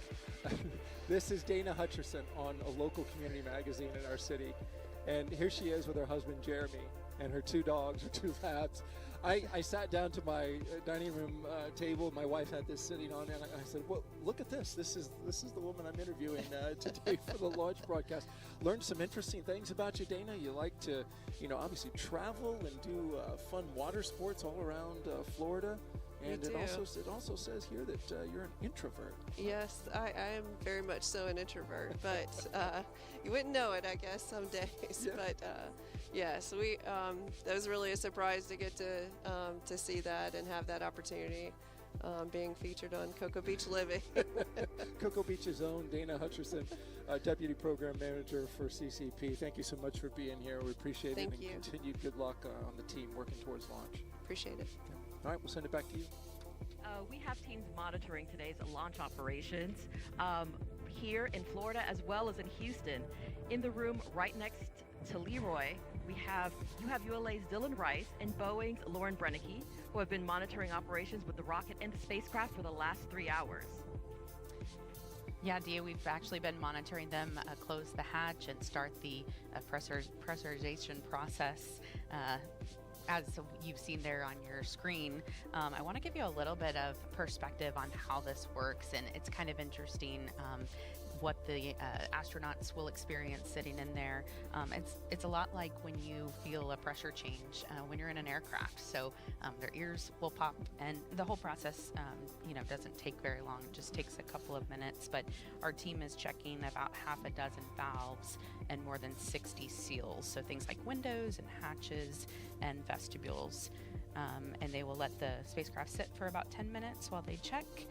You can think of this as like inflating a balloon. When you start to inflate a balloon, you'd be able to tell pretty quickly if there was any kind of a leak where the air would be coming back out of it. So very similar process here, and that's what the team is going through. If you are just joining us, we are just under 1 hour till launch time. A couple of hours ago, our teams, the Boeing teams, were able to confirm that the leak rate remains acceptable. If you've been following along with us this week, you may have heard about the helium leak that we had, but we know now the leak rate remains acceptable. And in fact, our teams even said that it looks better than before. So all good news. And Dylan, Atlas really has been all over the solar system. Today's a little different because we have crew on board. Well, that's right, Lauren. And so, we really are thrilled to have Butch and Sonny on board, and thrilled to be a part of this program as we put Atlas back in service for human space flight. This, on the one hand, we have some really thoroughly established processes and procedures that we've used for missions to the sun, the moon, Mars, and we're using those today. But this countdown really is unlike anything we've done before, and so we're just absolutely thrilled to be a part of it. We remain in our final built-in hold now as we continue to prepare for liftoff, but there are still a few things ahead of us today. As you talked about, the blue team is on the pad while that leak check is going on. They're continuing their preps to clear out. Once we do get the area clear, we'll be preparing the vehicle's propulsion and hydraulic systems for launch.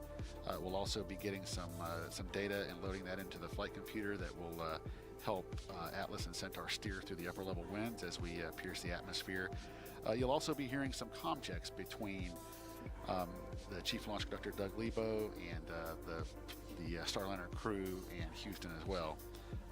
As we get all those things will take us closer and closer to our launch opportunity today, coming up at 12:25 and 40 seconds.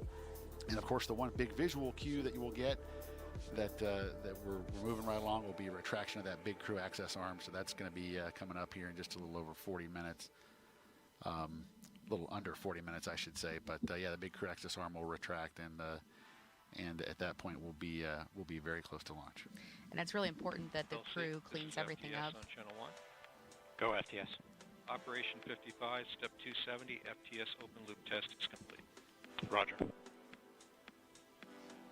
All right,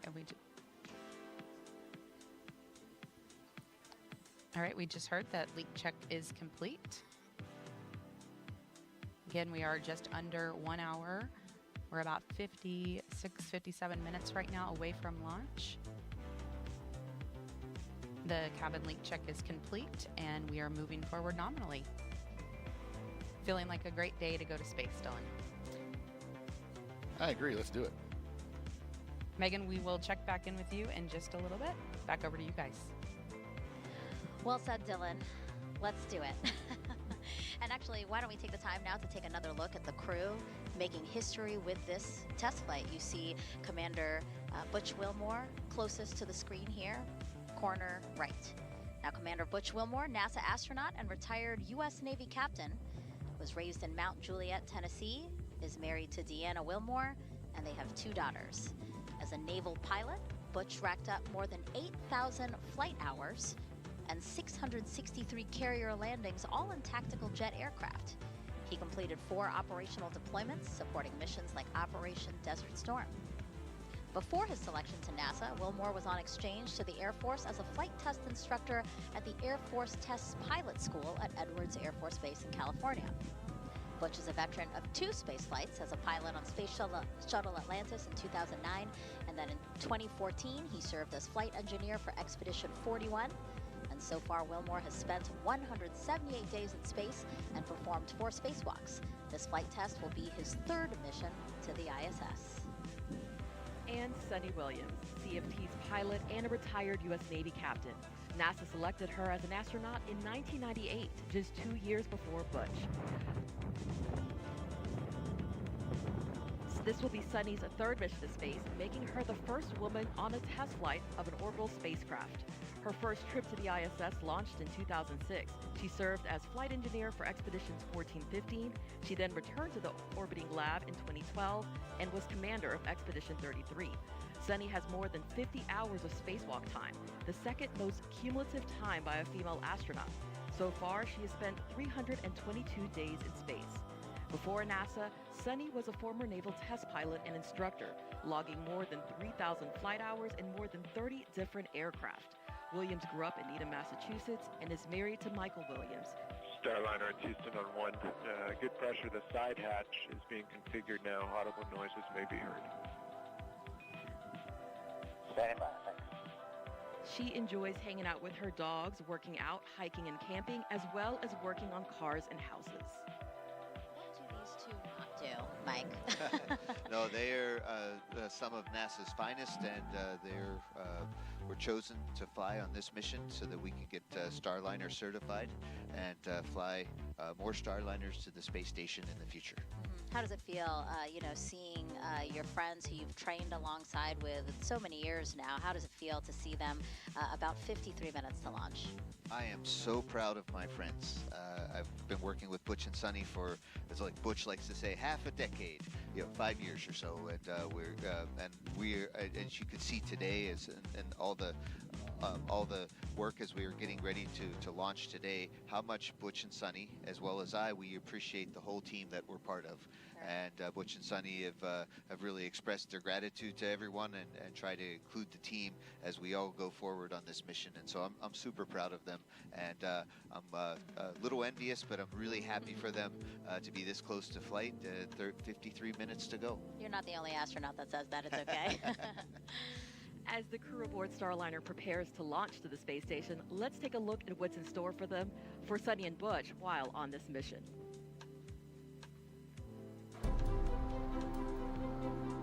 The mission of the Commercial Crew Program is to provide transportation for astronauts to the International Space Station.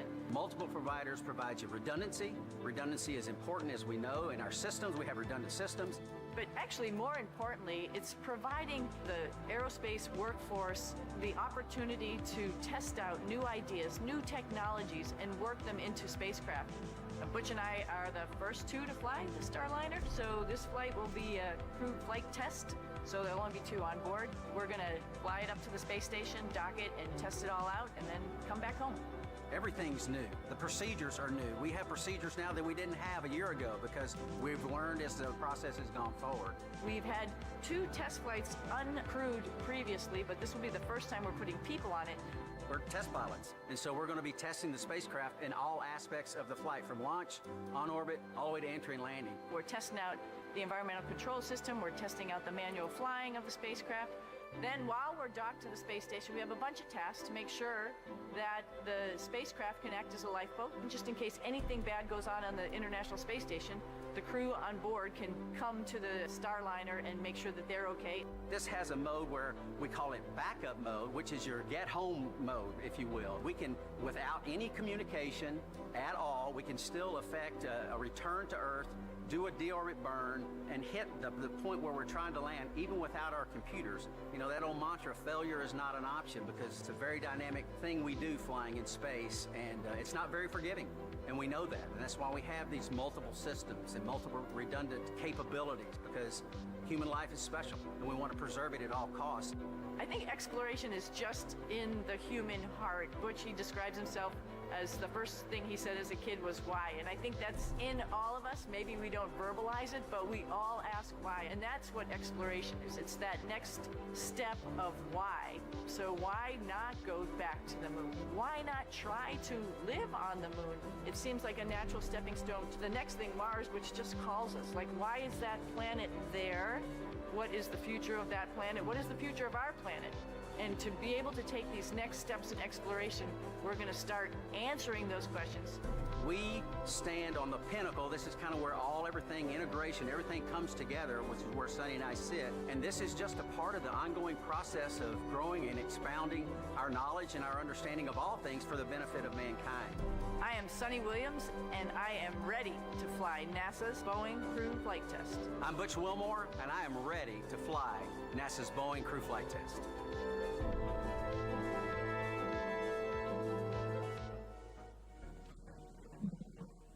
And we are ready to see them fly as well. You know, we've been inviting our viewers, you guys, to reach out to us on social media and ask us any questions you might have about this historic flight test. And one that we've been seeing a lot is, you know, why are teams still launching while there is a helium leak on Starliner, on the Starliner spacecraft? Mike, can you address that? No, that's a really good question, and we spent a whole week and a half getting ready to be able to answer that to ourselves and to Butch and Sunny, saying, why is this okay, or how is this okay, or should we take the spacecraft back and replace it? Well, we looked at not just the data that we've seen, but also what could happen in the worst case, and then what could happen even worse than that. And at every point, and because Starliner, you heard what Butch said on the overview there, was that Starliner has a lot of redundant systems. So even if we were to, if that leak were to get bigger, and it hasn't, but if it were to get bigger, it could get a lot bigger, and we'd still be okay. And even if it leaked out the entire bottle of helium for that manifold, we could still fly back and land safely in the desert in southwest United States. So NASA looked at what the risks were, and working with the crew, and the crew office said, hey, this is not ideal. We don't like this, but this is a test flight, and we were able to manage this risk and accept this risk, and it's a really tiny leak. We will be okay, and if it isn't, here's what we do. And we spent a lot of time in the simulators and writing procedures just in case. Just like we saw a little bit earlier, United Launch Alliance, they had a small anomaly. They said, all right, here's our alternate procedures. Let's run through it. And they went through it methodically. We do the same thing on board. So we have everything ready just in case. Yeah, and just for more context, you know, as you said, this is a very small leak. Starliner could handle 4 more leaks, or this one leak growing by 100 times its current size before needing to be managed in flight. And actually, other spacecraft like Shuttle have launched with similar helium leaks in the past. Also important to note, teams continue to watch and monitor this leak to make sure that it's not growing. And as we've said, it has not grown in the time that they've first detected this leak. So again, that's why the decision is being made to fly, and that's why we continue to march towards our instantaneous launch opportunity at 12:25 and 40 seconds Eastern Time. Meanwhile, inside Mission Control at Johnson Space Center in Houston, folks there are keeping a close eye on launch, continue to do so. Here's NASA's Brandy Dean and Boeing's Jim May.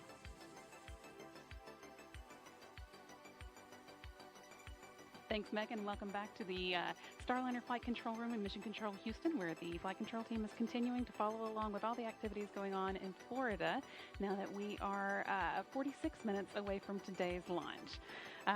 Once Starliner gets off the pad, Jim and I will be with you through Ascent, giving you play-by-play and expanding on the calls that you'll hear Capcom Joshua Kutrick making to Butch Wilmore and Sunny Williams on board. There are a number of major milestones you want to keep an eye out for during Starliner's climb to orbit. The first call that you'll hear from Starliner's crew is roll program. coming from Commander Wilmore, indicating that Starliner is rolling into the right orientation for ascent and orbit operations. Then about 45 seconds into the flight, the crew and Starliner will reach max Q, which is the maximum dynamic pressure that they will experience during ascent, and that happens just before they reach Mach 1. Then 1 minute and 35 seconds into flight, the solid rocket boosters that give Starliner its first major push into orbit will have used up all of their fuel. Starliner will hold on to them for a little more than a minute after that, and then jettison the boosters before second stage takes over and take Starliner away the rest of the way. Starliner will actually reach orbit around 11 minutes and 58 seconds into flight, at which that point the Centaur main engine will cut off. Starliner and its crew will hold on to that stage for a couple minutes and then separate from it at around the 14-minute 58-second mark. From there, Butch and Sunny will be free flying on orbit in Starliner. During ascent, you'll hear Kuchrik mentioning a number of abort-related milestones as Starliner moves past them. Starliner can safely abort all the way up to orbit, including off the east coast, off the coast of Newfoundland, and off the coast of Ireland. Beyond that, it will be able to safely reach abort to orbit, staying in space as an abort. And of course, we're hoping not to need any of those. Request permission to begin white room closeout. Slick. Roger, thanks, Slick. Blue team, perform toxic vapor and O2 checks when raising the environmental seal and configure white room for launch. Roger. And Slick, if you get a Daniel's first disconnect time.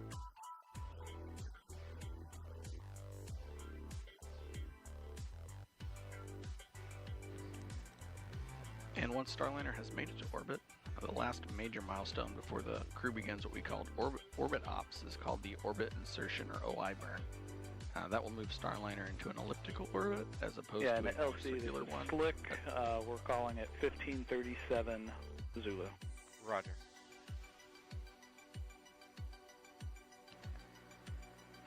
Going from a circular orbit, which they get off of after separating from Atlas, into an elliptical orbit, and then from there Starliner will be on its way to International Space Station.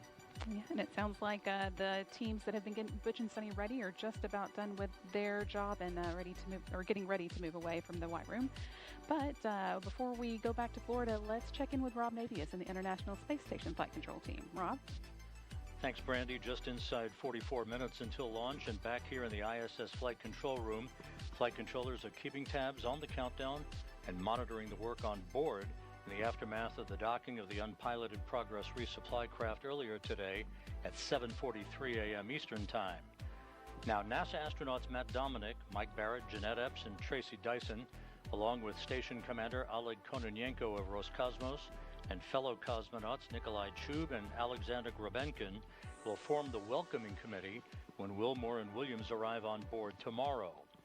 The dock timeline is elastic.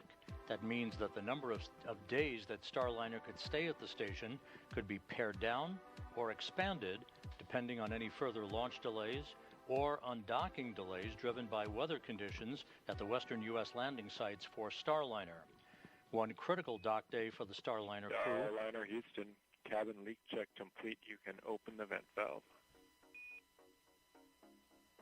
All right, great. That's in work. One critical dock day for the Starliner crew will come 2 days prior to their scheduled undocking, when they load the last of the cargo items to be returned to Earth in the vehicle and will conduct onboard manual piloting proficiency that will enable them to stay sharp for their departure from the station and the deorbit and entry events that will follow.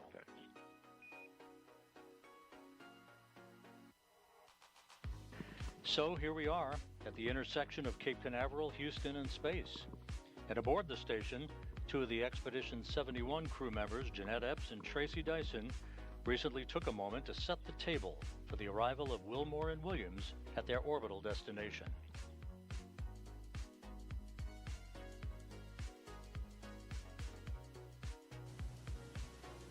Hey, Sunny and Butch, we can't wait for you guys to join us here on station. We'll be monitoring your every move on the journey, and we'll be waiting to open the hatch and welcome you to your home away from home. Butch and Sunny, we know you've waited a while to get your ride aboard Starliner, but we know it will have been worth every minute. So from all of us on the International Space Station, Godspeed, and we'll see you soon.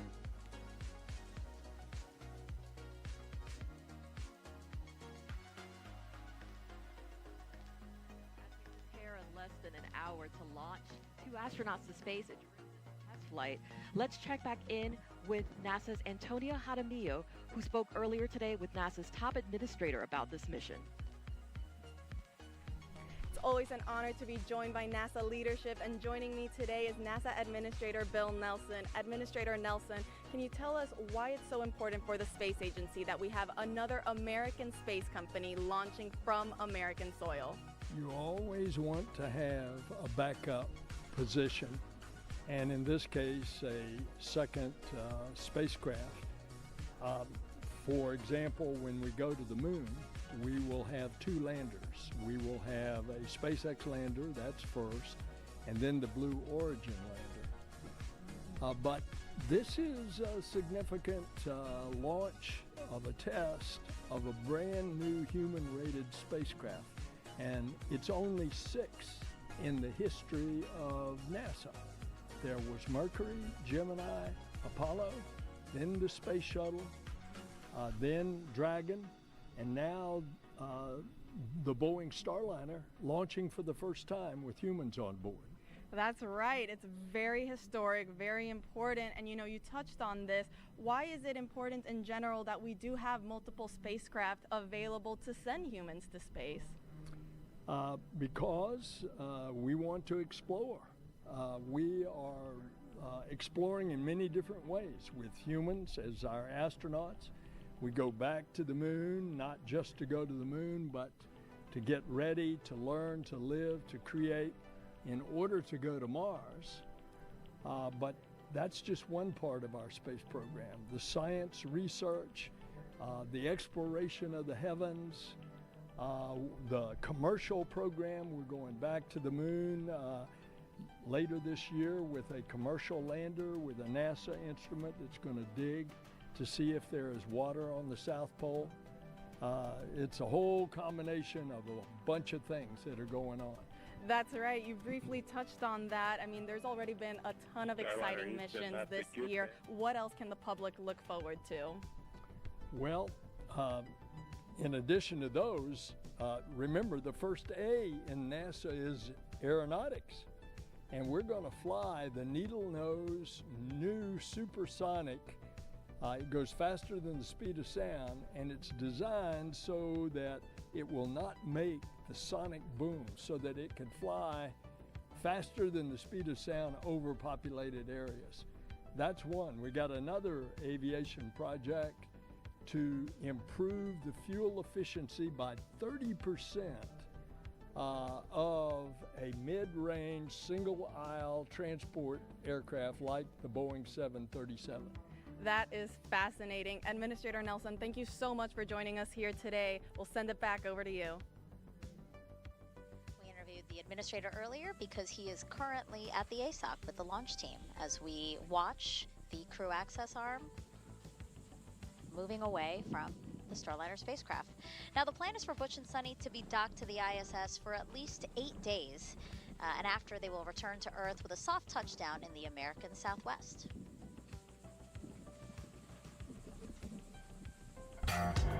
Escolha a tag que mais combina com você.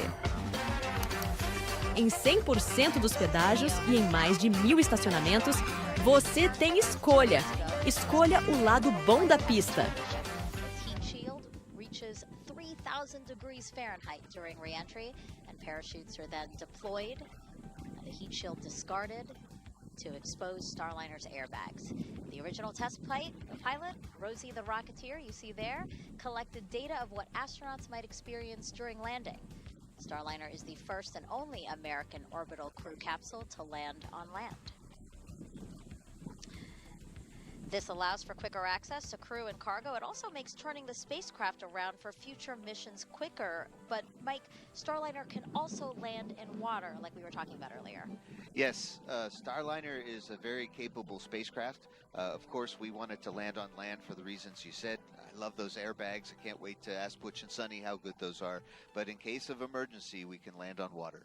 And we have a central airbag, another one. Seconds, excess burn duration, and we'll go north to triage 6 if necessary. The crew was just calling in. They just got some data. And those are all good here, Starliner. Good readback. One additional item for you. In the commander's folio, you'll recall you have your 2 tablets. You've got a serial number 12 and a serial number 13. They're both ready to go, but one thing for you. Serial number 12, we were looking at footage here. Its time is out of sync. So it's no issue for you till orbit. When you're on orbit, you'll want to get that tablet, serial number 12, back in sync with the time on your DUs. It's only going to influence where you see the red line and bold. So if you did have to use bold before that, go ahead and do it on 13. Otherwise, we'll just resync in flight, and we can help you with that when we get there. All right, good words. We'll copy that, and if we have any questions when we get there, we'll give you a call. And I have confirmed that I can reach the captain. Houston, go. That was Josh Kutrick giving some last-minute info to Butch and Sunny about their tablets, as well as in case of emergency where to go left or right at the end of the slide wires. But yeah, Starliner can land on water. We'd rather not, but it has that capability, and it has a different airbag configuration for that. Yeah, the flexibility is great. We have just about a half hour left before launch. Let's check back in with NASA's Antonia Jaramillo, who's now with someone who's been a part of Starliner since the beginning. Tony? Thank you, Dee. For those of us just joining, we are here at OSB 2, one of the viewing locations for this launch, and joining me is Chris Ferguson, former NASA astronaut and Boeing astronaut. Chris, you've been part of Starliner since the beginning. How does it feel to be here and now get to watch it take flight with astronauts on board? Well, given it's such a darn gorgeous day, I'm really excited. Of course, this is the culmination of probably 12 years of, just watching and working and getting involved with the development. But I was very excited to see it all come together. It's a little breezy out here, but you can't beat the weather. Absolutely. It is a gorgeous day. Now, Chris, if you could give a piece of advice to Butch and Sunny and to all our astronauts flying on our commercial crew missions, what would it be? Well, Butch and Sunny are pretty darn experienced. They probably don't need my advice, but what I would say, on a very first ascent of a vehicle and a re-entry, I would say take it all in, experience it. Think about what you're feeling, what you're experiencing, what's staging going to be like, what's it like when the parachutes come out, because these are questions that everyone's going to know when you get back, right? We want to know, did we build a vehicle that's comfortable to fly? Absolutely. We can't wait to know. I mean, we're all taking it in here too. Chris, it's our understanding that your fingerprints are all over the spacecraft, in particular the launch console and displays. What can Butch and Sunny expect to see and experience aboard Starliner for their flight, and how does that compare to flying the space shuttle? Yeah, I think the idea behind the design is to make sure that the crew always has reasonable awareness of what's going on. I remember with the space shuttle days, sometimes the displays were a little archaic. You had to really almost have a graduate degree to understand exactly what you were looking at. So the idea is to make it a lot more airplane-like, because the crews are very experienced pilots and aviators, and for the next generation of Starliner astronauts that come along, we want to make it very intuitive. So we've reduced the number of switches to the bare minimum. The shuttle had 1,000. We have 25 maybe. I don't know what the right number is, but it's a very streamlined. It's capable of being flown by a single person. So there's a lot of, I would say, upgrades that make it safer and a lot more flexible than its predecessor, the space shuttle. Definitely a very impressive spacecraft. And Butch and Sunny, they're going to also perform a few manual demonstrations aboard. You also were a part of this flight test in the beginning. Can you talk to us a little bit about these manual demonstrations and just kind of the importance of why Boeing decided to have both a blend of autonomous and manual capabilities? Yeah, there's always a sort of a contentious look, between engineers and pilots on how do I control the spacecraft. The pilots always want the ultimate ability to take over in a situation when they need to. So the Starliner flies very much like the space shuttle and the Apollo and the other capsule vehicles, with 2 different hand controllers where you can control all 6 degrees of freedom. You can maneuver it to an attitude if you needed to, say, charge your solar arrays or pick up a communication satellite, and they'll have the opportunity, of course, to check that out. And then there's also a deeper level of redundancy called backup mode, which is a means that the crew could manually fly the vehicle, even in the unlikely event that all the flight management computers fail. So there's a lot of redundancy, and it really is a true piloting vehicle, which is, I think, why the NASA customers really enjoy it so much. I'm sure. Well, Chris, thank you so much for joining us. Megan, D, Mike, back over to you.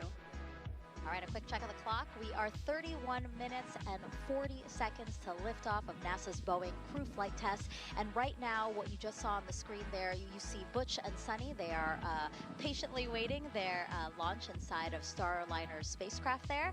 And then also we did see the pad team who've been helping Butch and Sunny into their spacecraft, as well as securing the spacecraft and closing the doors. They have since left the pad, right, Mike? Absolutely. So only thing that's left is we have a rocket and a spacecraft and 2 human beings sitting on top getting ready for launch in 31 minutes. Yeah, and so what we expect to hear coming up is just repeated communication checks with Capcom and Houston and with the crew. And also this is an opportunity, right, to discuss any anomalies or resolutions, but we haven't heard anything. Yes, I think we hopefully got that out of our system earlier, and here we go. Go ahead. Yes, sir. Per step 20, operation 60, blast engine area is clear. Roger. They just confirmed that it is just indeed the rocket, spacecraft, and 2 human beings. And so, yeah, so we'll hear those continued checks, and this is just an opportunity for some status updates if needed, right? This is kind of time that's built in to allow for discussion if needed. Absolutely. We're waiting for the Earth to rotate in just the right position for that instantaneous launch window. And any anomalies we had, we got out of the way. And now everybody is 30 minutes. Double checking their data. RC, conduct weather briefing on Channel 8 weather conference. And the weather. Right. Roger. Arm control, start arm hydraulic final prep. Roger. Blocks 1, perform pogo suppressor charge. Roger. Prop 1, perform RD-180 transducer converter calibration. Roger. P&E 2, perform Centaur LH2 SVV cycle test. Roger. These are nominal countdown checks for from the launch conductor, Doug Lebo, asking his team to do their 30-minute steps to get the rocket that much closer to ready for launch. Historic flight test, as we've been telling you throughout this broadcast. We've been on air now since 8:15 a.m. Eastern Time to tell you about the first 2 astronauts that are going to fly in Starliner. And again, we keep seeing live views of them inside Starliner. Commander Butch Wilmore and pilot Sunny Williams. RD-180 transducer calibration is complete, and the engine FID is in closed condition. Roger. L-minus 29 minutes. Flight control, start flight control final prep. Roger. Now, Sunny will be the first woman to test an orbital spacecraft. Another fun fact, the last time people flew to space in an Atlas-class rocket was 61 years ago at the end of the Mercury program.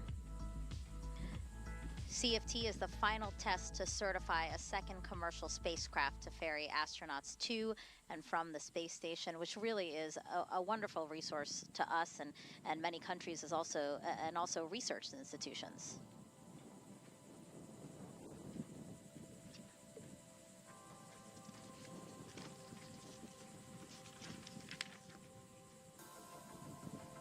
All right, again, 28 minutes, 5 seconds to liftoff.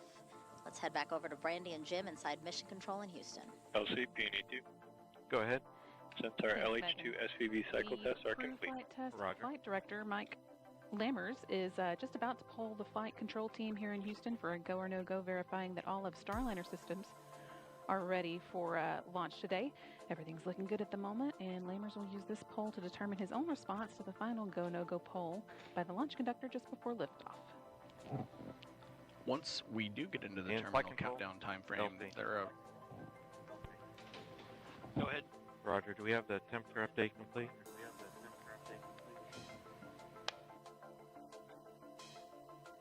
Roger, the RP1 temperature update complete. Roger.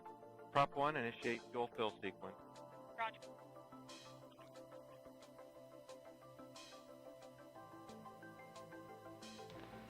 And once we're in that terminal countdown time frame, Go ahead. Few Yeah, major... we've been discussing before the CISA temp. It's noisy measurement. I'd like to take this to 6. Get a recommendation, probably to 2 disable. Roger. Convene the anomaly team and provide a recommendation. We'll go. L-minus 27 minutes.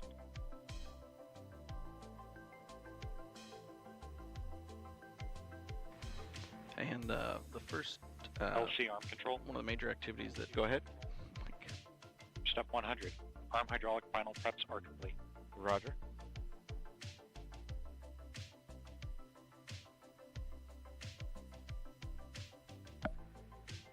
One of the first activities Mike Lammer's team will be doing is transitioning Starliner from ground power to battery power.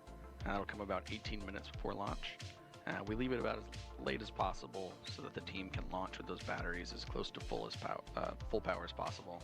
A few minutes later, with less than 10 minutes to go before liftoff, Starliner's ordnance will be armed, and that activates the critical systems that are needed to detach all the things from Starliner that will ultimately jettison as it climbs to orbit, and if it were needed to abort.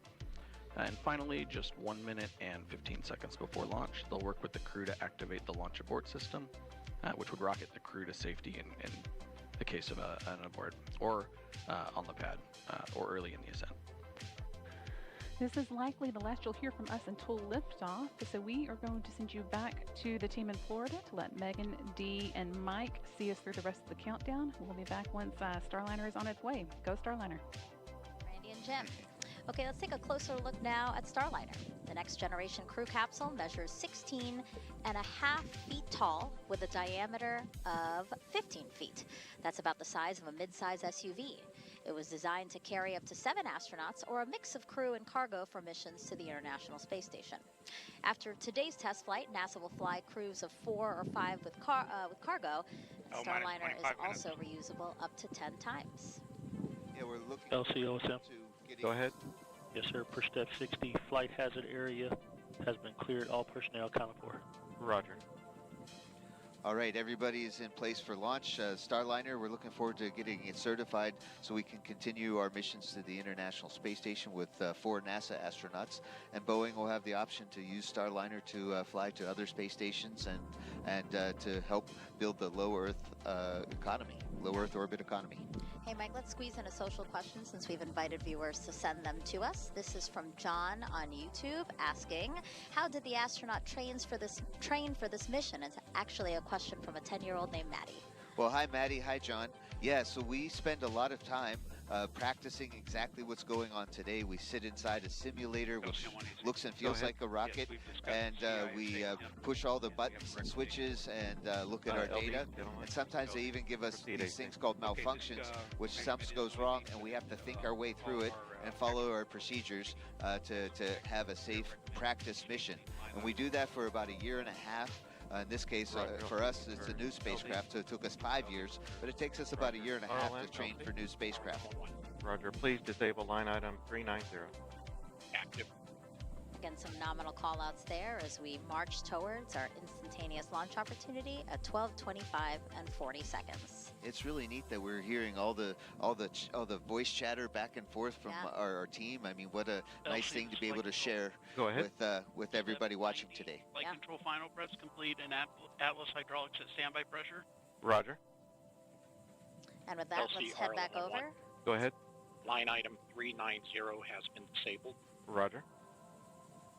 Let's head back over to ULA's Dylan Rice and Boeing's Lauren Brennicke from the ASOC.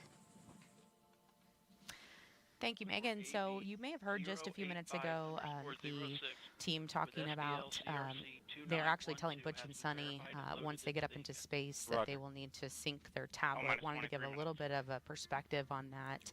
Basically, it's just the system clock in that tablet. You could think of it as it's just like going down to the start menu on Windows and syncing up the clock. It's been, of course, turned off for a little bit.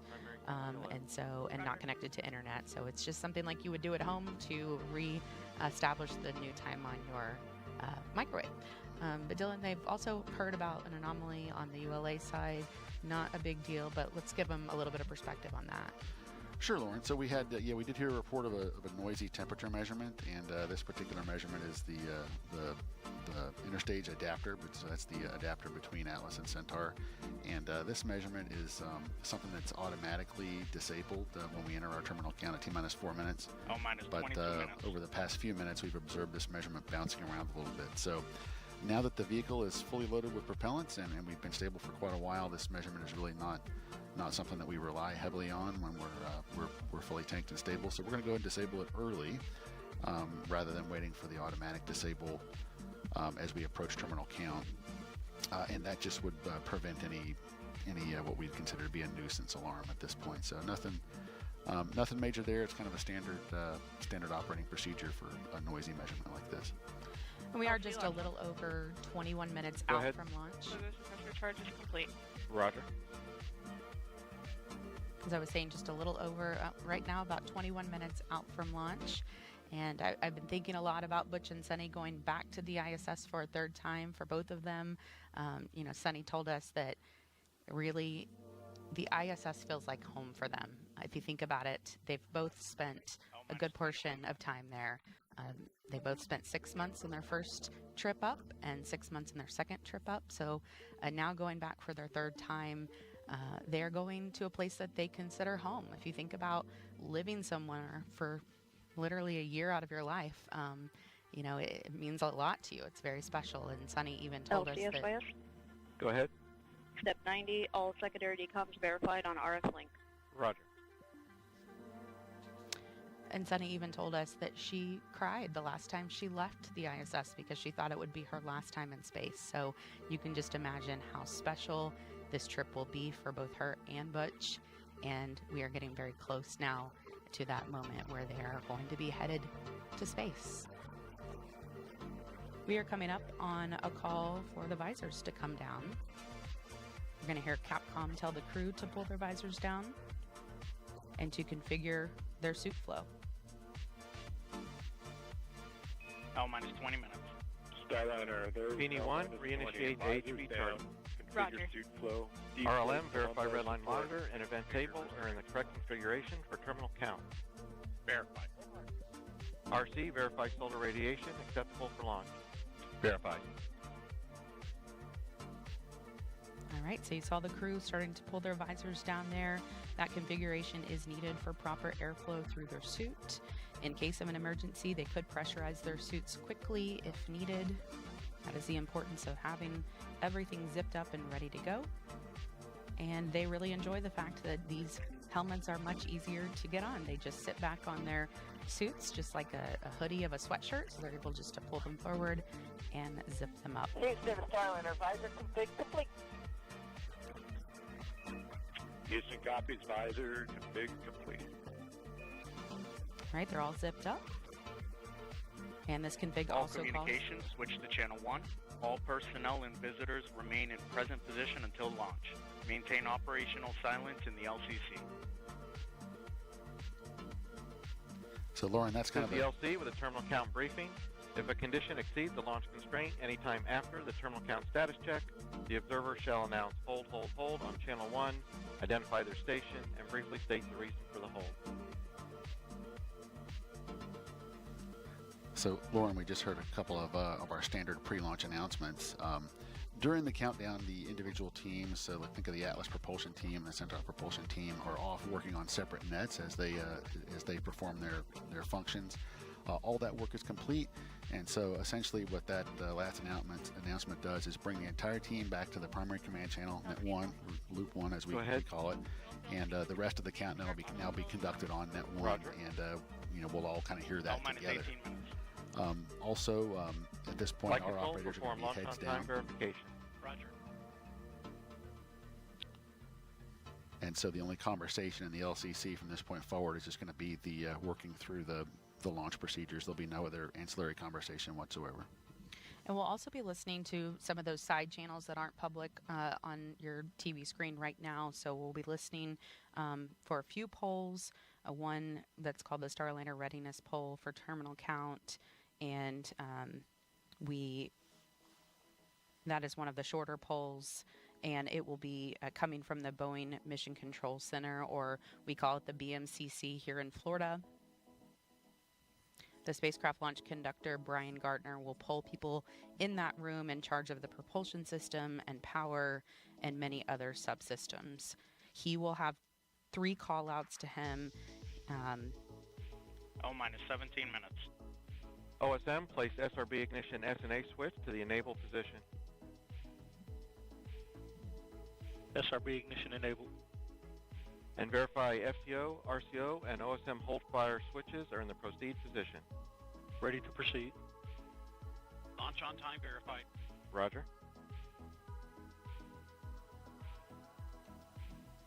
And LC Peony 1. Go ahead. AHB charging reestablished and at flight mass. Roger. So, Lauren, we're quickly coming to the end now of the launch vehicle pre-launch procedure, and we're just about 7 minutes away from our terminal count status check. But we heard a couple of call-outs there that one of the range safety representatives activated the SRB ignition enable, so that allows us to fire the SRB ordnance circuits that ignite the SRBs at T0. Those circuits are not enabled till just as we heard, just a few moments ago. L-minus 16 minutes. And also another range safety system is the hold fire system. So there are remote switches at the Space Launch Delta 45 Morel Operations Center up the road. And if any of the range safety representatives see an issue, they can press a button and stop our countdown remotely. So those switches have been enabled as well. All right, you are taking a live look at Atlas V and Starliner stacked on top with astronauts Butch Wilmore and Sonny Williams inside, ready to go to space. We are just coming up on about 15 minutes from launch, and we are going to send it over to NASA's Daryl Nell at Hangar AE. Daryl. Thank you very much, Lauren. And you've heard the polls from ULA, also polling a go. The NASA operations manager, Richard Jones, checked with his team, gave them the go. As far as weather is concerned, you heard it mentioned on the nets, there was an L-minus 30 weather brief. We see your CM Essential. That's just to do with the internal power transition. No action. Okay, no action. We got the suit fan VP low. It's back on now. Looking. No issue there. But again, the weather, 90% go. No concern. We're expected to be go for T0. We are go right now. Green across the board. We do have some high cirrus clouds, as you can see there up in the upper parts of the sky. And you can see the ground winds. LC flight, channel 1 and air to ground 1 are now merged, going to air to ground 1. Roger. LC flight, air to ground 1, ready for comm check with Starliner and channel 1. Roger. Starliner, LC, comm check on channel 1. So we got you loud and clear. Looks like we got all suit fans failed a warning.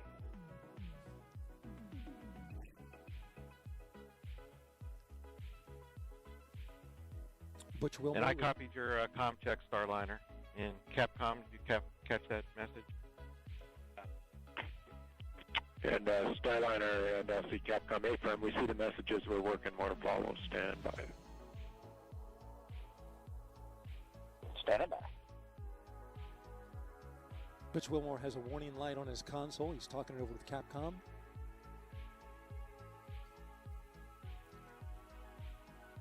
While they do that, Starliner visors open, please, while we work the suit fans. Visors open.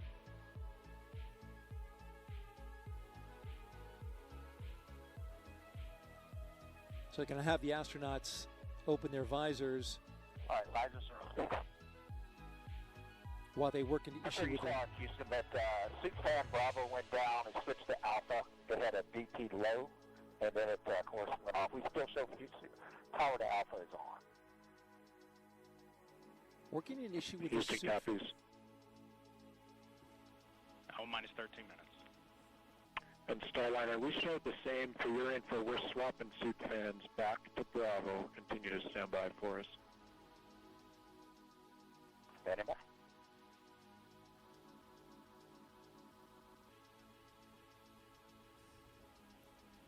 So the issue here is a problem with the primary suit fan operation. They got to have that suit fan to keep the air circulating inside their suits.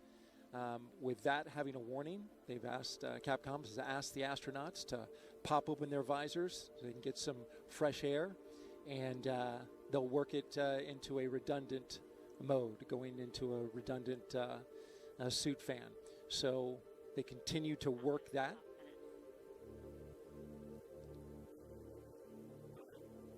As we get under T-minus 12 minutes and counting.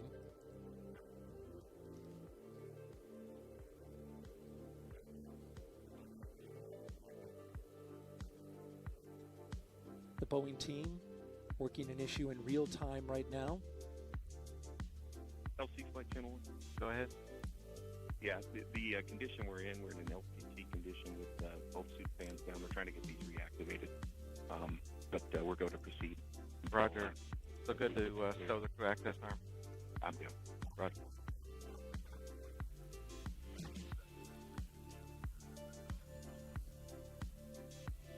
All right, the team continuing to work the suit fan issue. Again, just to recap on weather, we're go, and now we're looking to take the next steps. So we'll send it back to Megan, Mike, and Dee. Minus 11 minutes. As you just heard there, 11 minutes to liftoff. From only the 6-time NASA astronauts will launch on a new spacecraft designed for crew. I want to ask you really quick before we toss it over for that terminal count, the final moments of the countdown. How are you guys feeling? Feeling great, excited, making sure teams work to troubleshoot the last little bit, and hopefully we'll see liftoff today. I'm very excited for Butch and Sunny, and as we like to say, go Atlas, go Centaur, go Starliner. Go Butch and Sunny, that's right. All right, so let's send it over to the ASOC where Lauren and Dylan will walk us through the final moments of the countdown. All right, thank you, Megan. So what we are looking for next here is that crew access arm to start making its way back over. Starliner, on our end, we brought suit fan Bravo back on. It looked good. We need both. We need to prove that A is also there, so we're commanding Alpha on and then off at this time. More to follow. All right. Yep, we see it. And we're still visors up, so you know. All right. So you hear this troubleshooting happening in real time. They are moving forward with everything else while they troubleshoot Flight that verify CST 100 on internal power. Verified. Starliner, configure ordnance for launch. Second work. Starliner on internal power now. The spacecraft is running completely on its own. Ordnance has also been configured for launch. That means the devices that initiate our separation we events. reactivated suit fan Bravo. Suit fan Alpha is also working to a clear LCC condition. And for the crew, you can take visors down. Visors down and ordnance configured. LC copies both. All right, it's got to feel good to put those visors down now.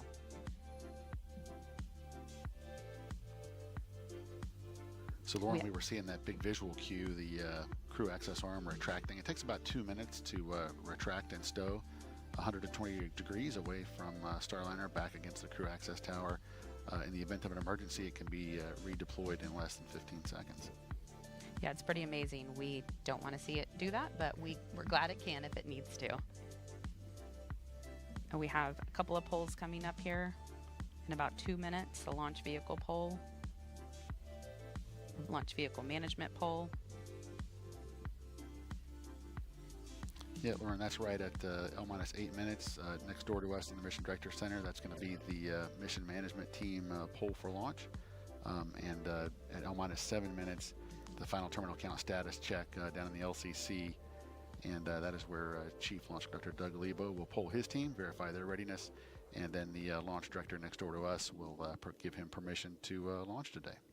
LC arm control. Go ahead. Crew access arm stowed for launch. Roger. All right, the crew access arm is stowed. LC switch to ready position. Everything looking good? All steps are complete prior to status check.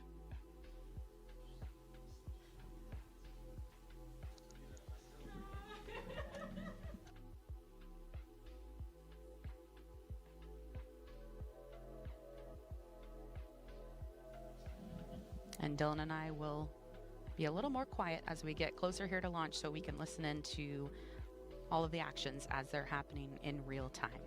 Again, just under 7.5 minutes till Starliner astronauts Butch Wilmore and Sunny Williams make history as the first crew headed to the International Space Station on Boeing Starliner.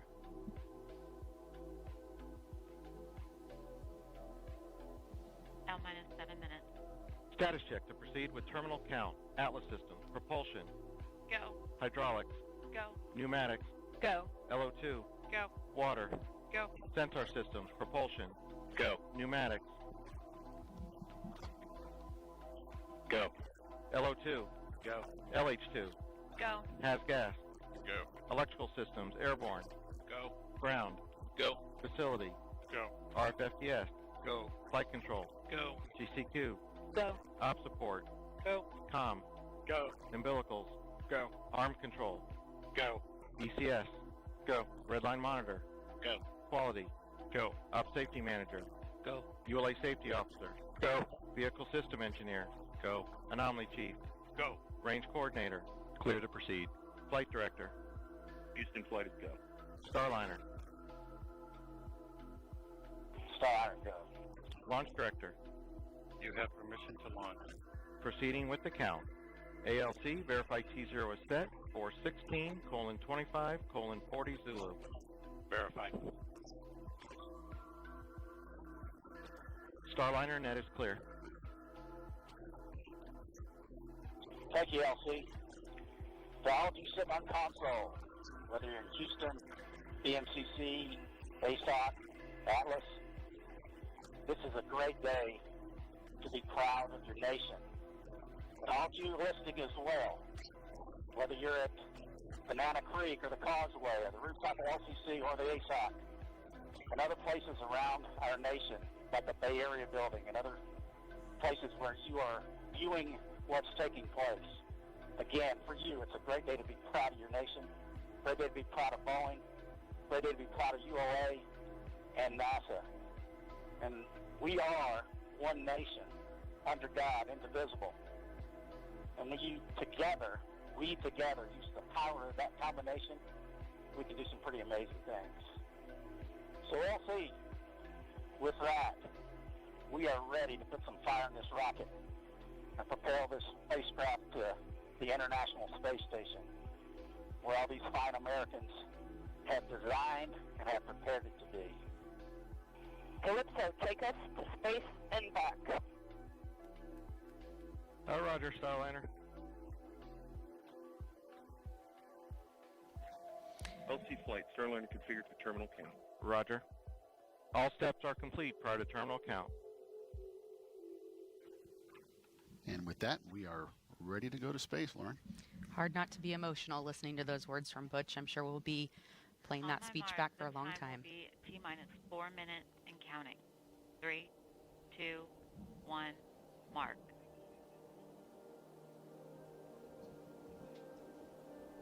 $3:55. Ground pyros enabled. Launchpad ordnance circuits are now enabled. Hold. Flight control received to CCLS. Hold it. Approximately T-minus 350. LC switch not ready.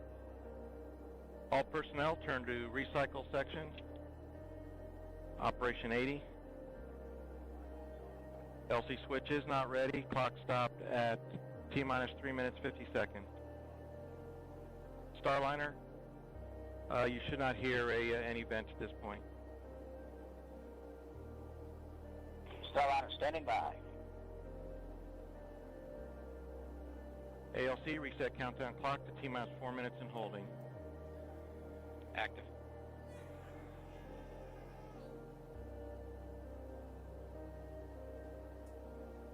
LC Puny 2. Go ahead. Sensor tank pressures are stable. Roger. LC Puny 1. Go ahead. Atlas tank pressures are stable. Roger. OSM, place SRB ignition SNA switch to disabled position. SRB ignition disabled.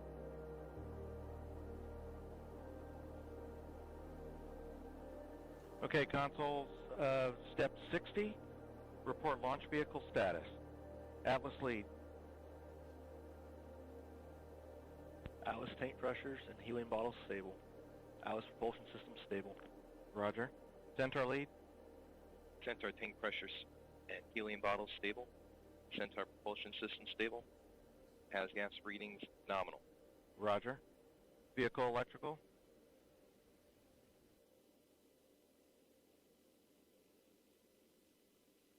VE channel 1.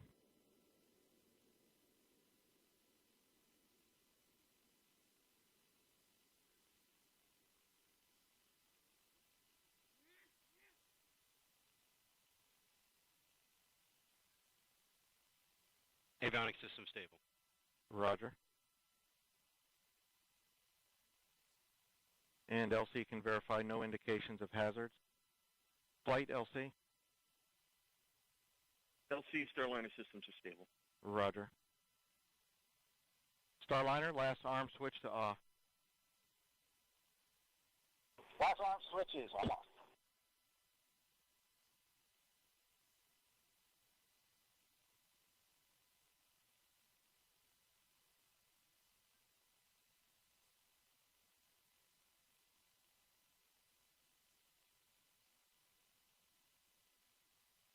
FCS in pre-flight mode, SSVAPs inactive, OCU safe, and EDS in test mode.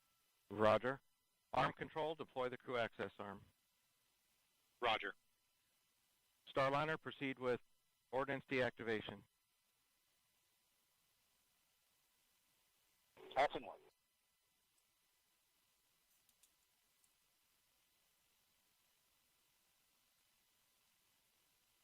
Ordnance deconfigured. All off. Roger. LC. And go ahead, ALC. Countdown clocks reset, T-minus 4 minutes and holding. Roger. Flight, verify CST 100 ordnance is safe. Verified.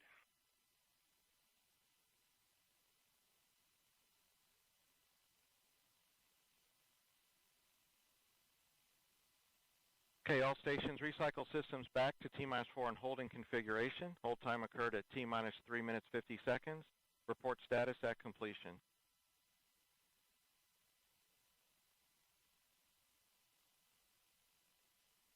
And flight, LC. LC. CST 100 power to external. Copy, we'll put it in order.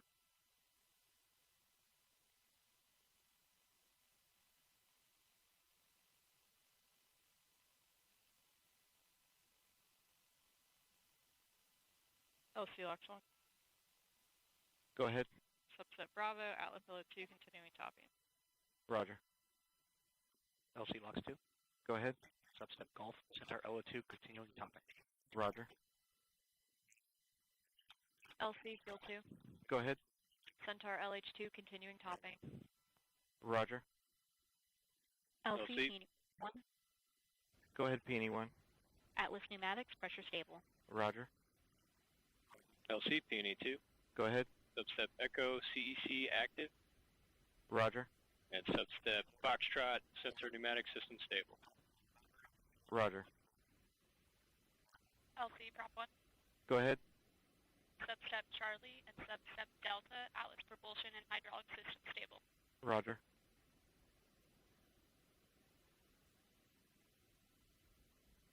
LC ECS. Go ahead. Substep November, ECS set point stable. Roger.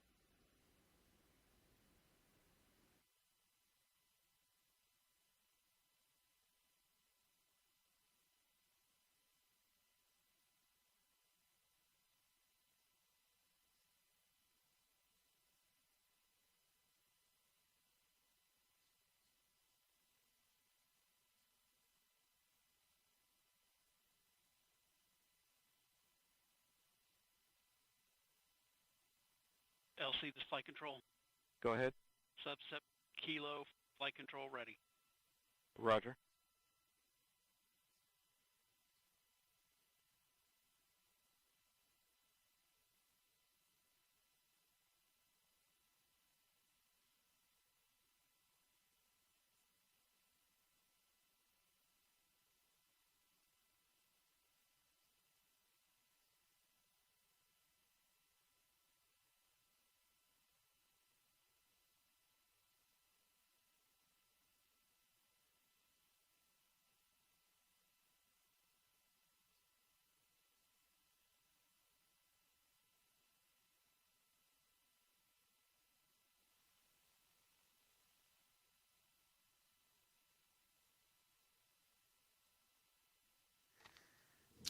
If you're just joining us here at Cape Canaveral Space LC Force arm. Station, Go ahead. Crew access arm is deployed. Roger. we did have a automatic hold of our ground launch sequencer shortly after we began our terminal count for today's launch attempt. No indication yet as to what caused that hold of the automatic ground launch sequencer. The team is still evaluating data. In the meantime, the team is active recycling the vehicle to a good holding state so that we can prepare for our next steps. But for now, Roger. We are holding at T-minus 4 minutes, recycling the vehicle after a hold of our ground launch sequencer shortly after picking up terminal count for today's launch opportunity.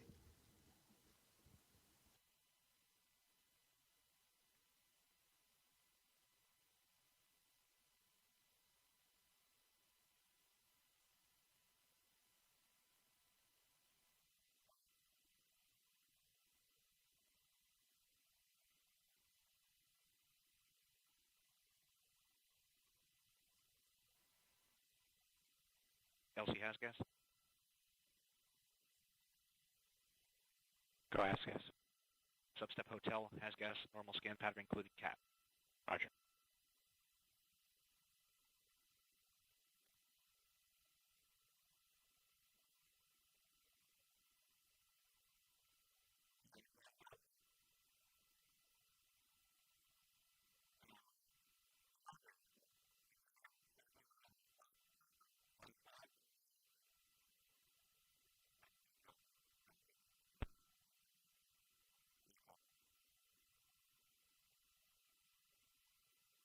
And flight LC. Channel 1. Flight. Yes. Roger. Secure CST 100 prop system. Last valve to remain open. Flight copies. Probably take us at least 5 minutes here. Yeah, copy.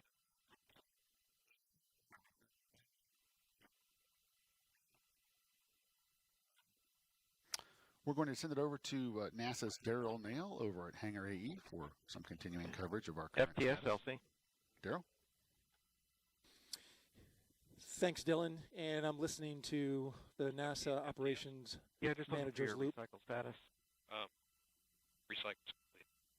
Roger. SYS LC. Yes, LC, GC30 is ready. Roger.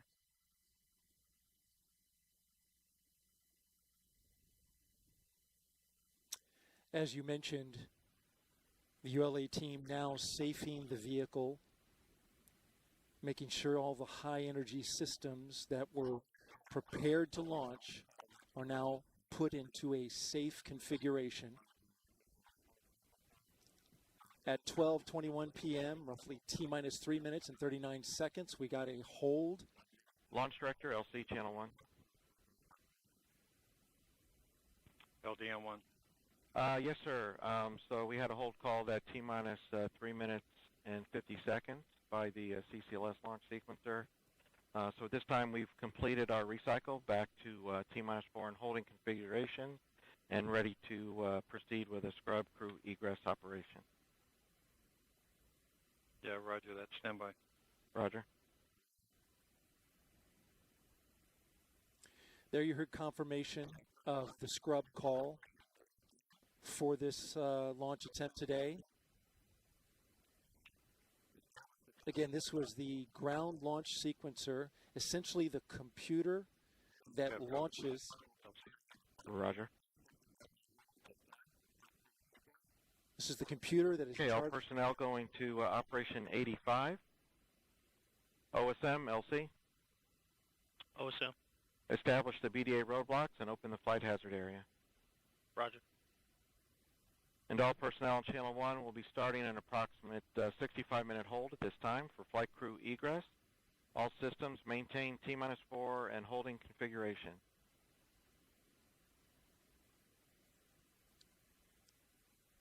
The hold time is not relevant at this point. The fact is they're getting it into a state where they can go through and get the crew out of the spacecraft. But I was mentioning the computer. This is the computer that when we go into terminal count, launches the rocket, brings a number of systems and a huge number of operations all at a rapid pace. Something with the GLS, it's not understood at this time what it is, caused the GLS to throw an automatic hold out. at T-minus 3 minutes and 50 seconds. Arm control. Yeah, per step 40, can you give me that call out on the status of the crew access arm? Crew access arm deployed and latched. Arm control is terminated, ready for personnel access. Roger. In FELC, Go ahead. start CAT TVM system monitoring. Roger. RLM LC, RLM on 1. disable RLM line items for crew egress per red line report. Roger. LCFE. Go ahead. CAT TVM system enabled. Readings nominal. Roger.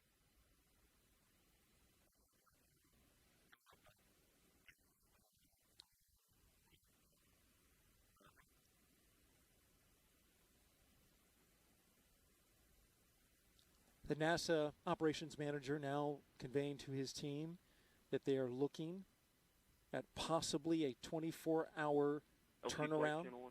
Go ahead, flight. Yeah, CST 100's on ground power. Roger.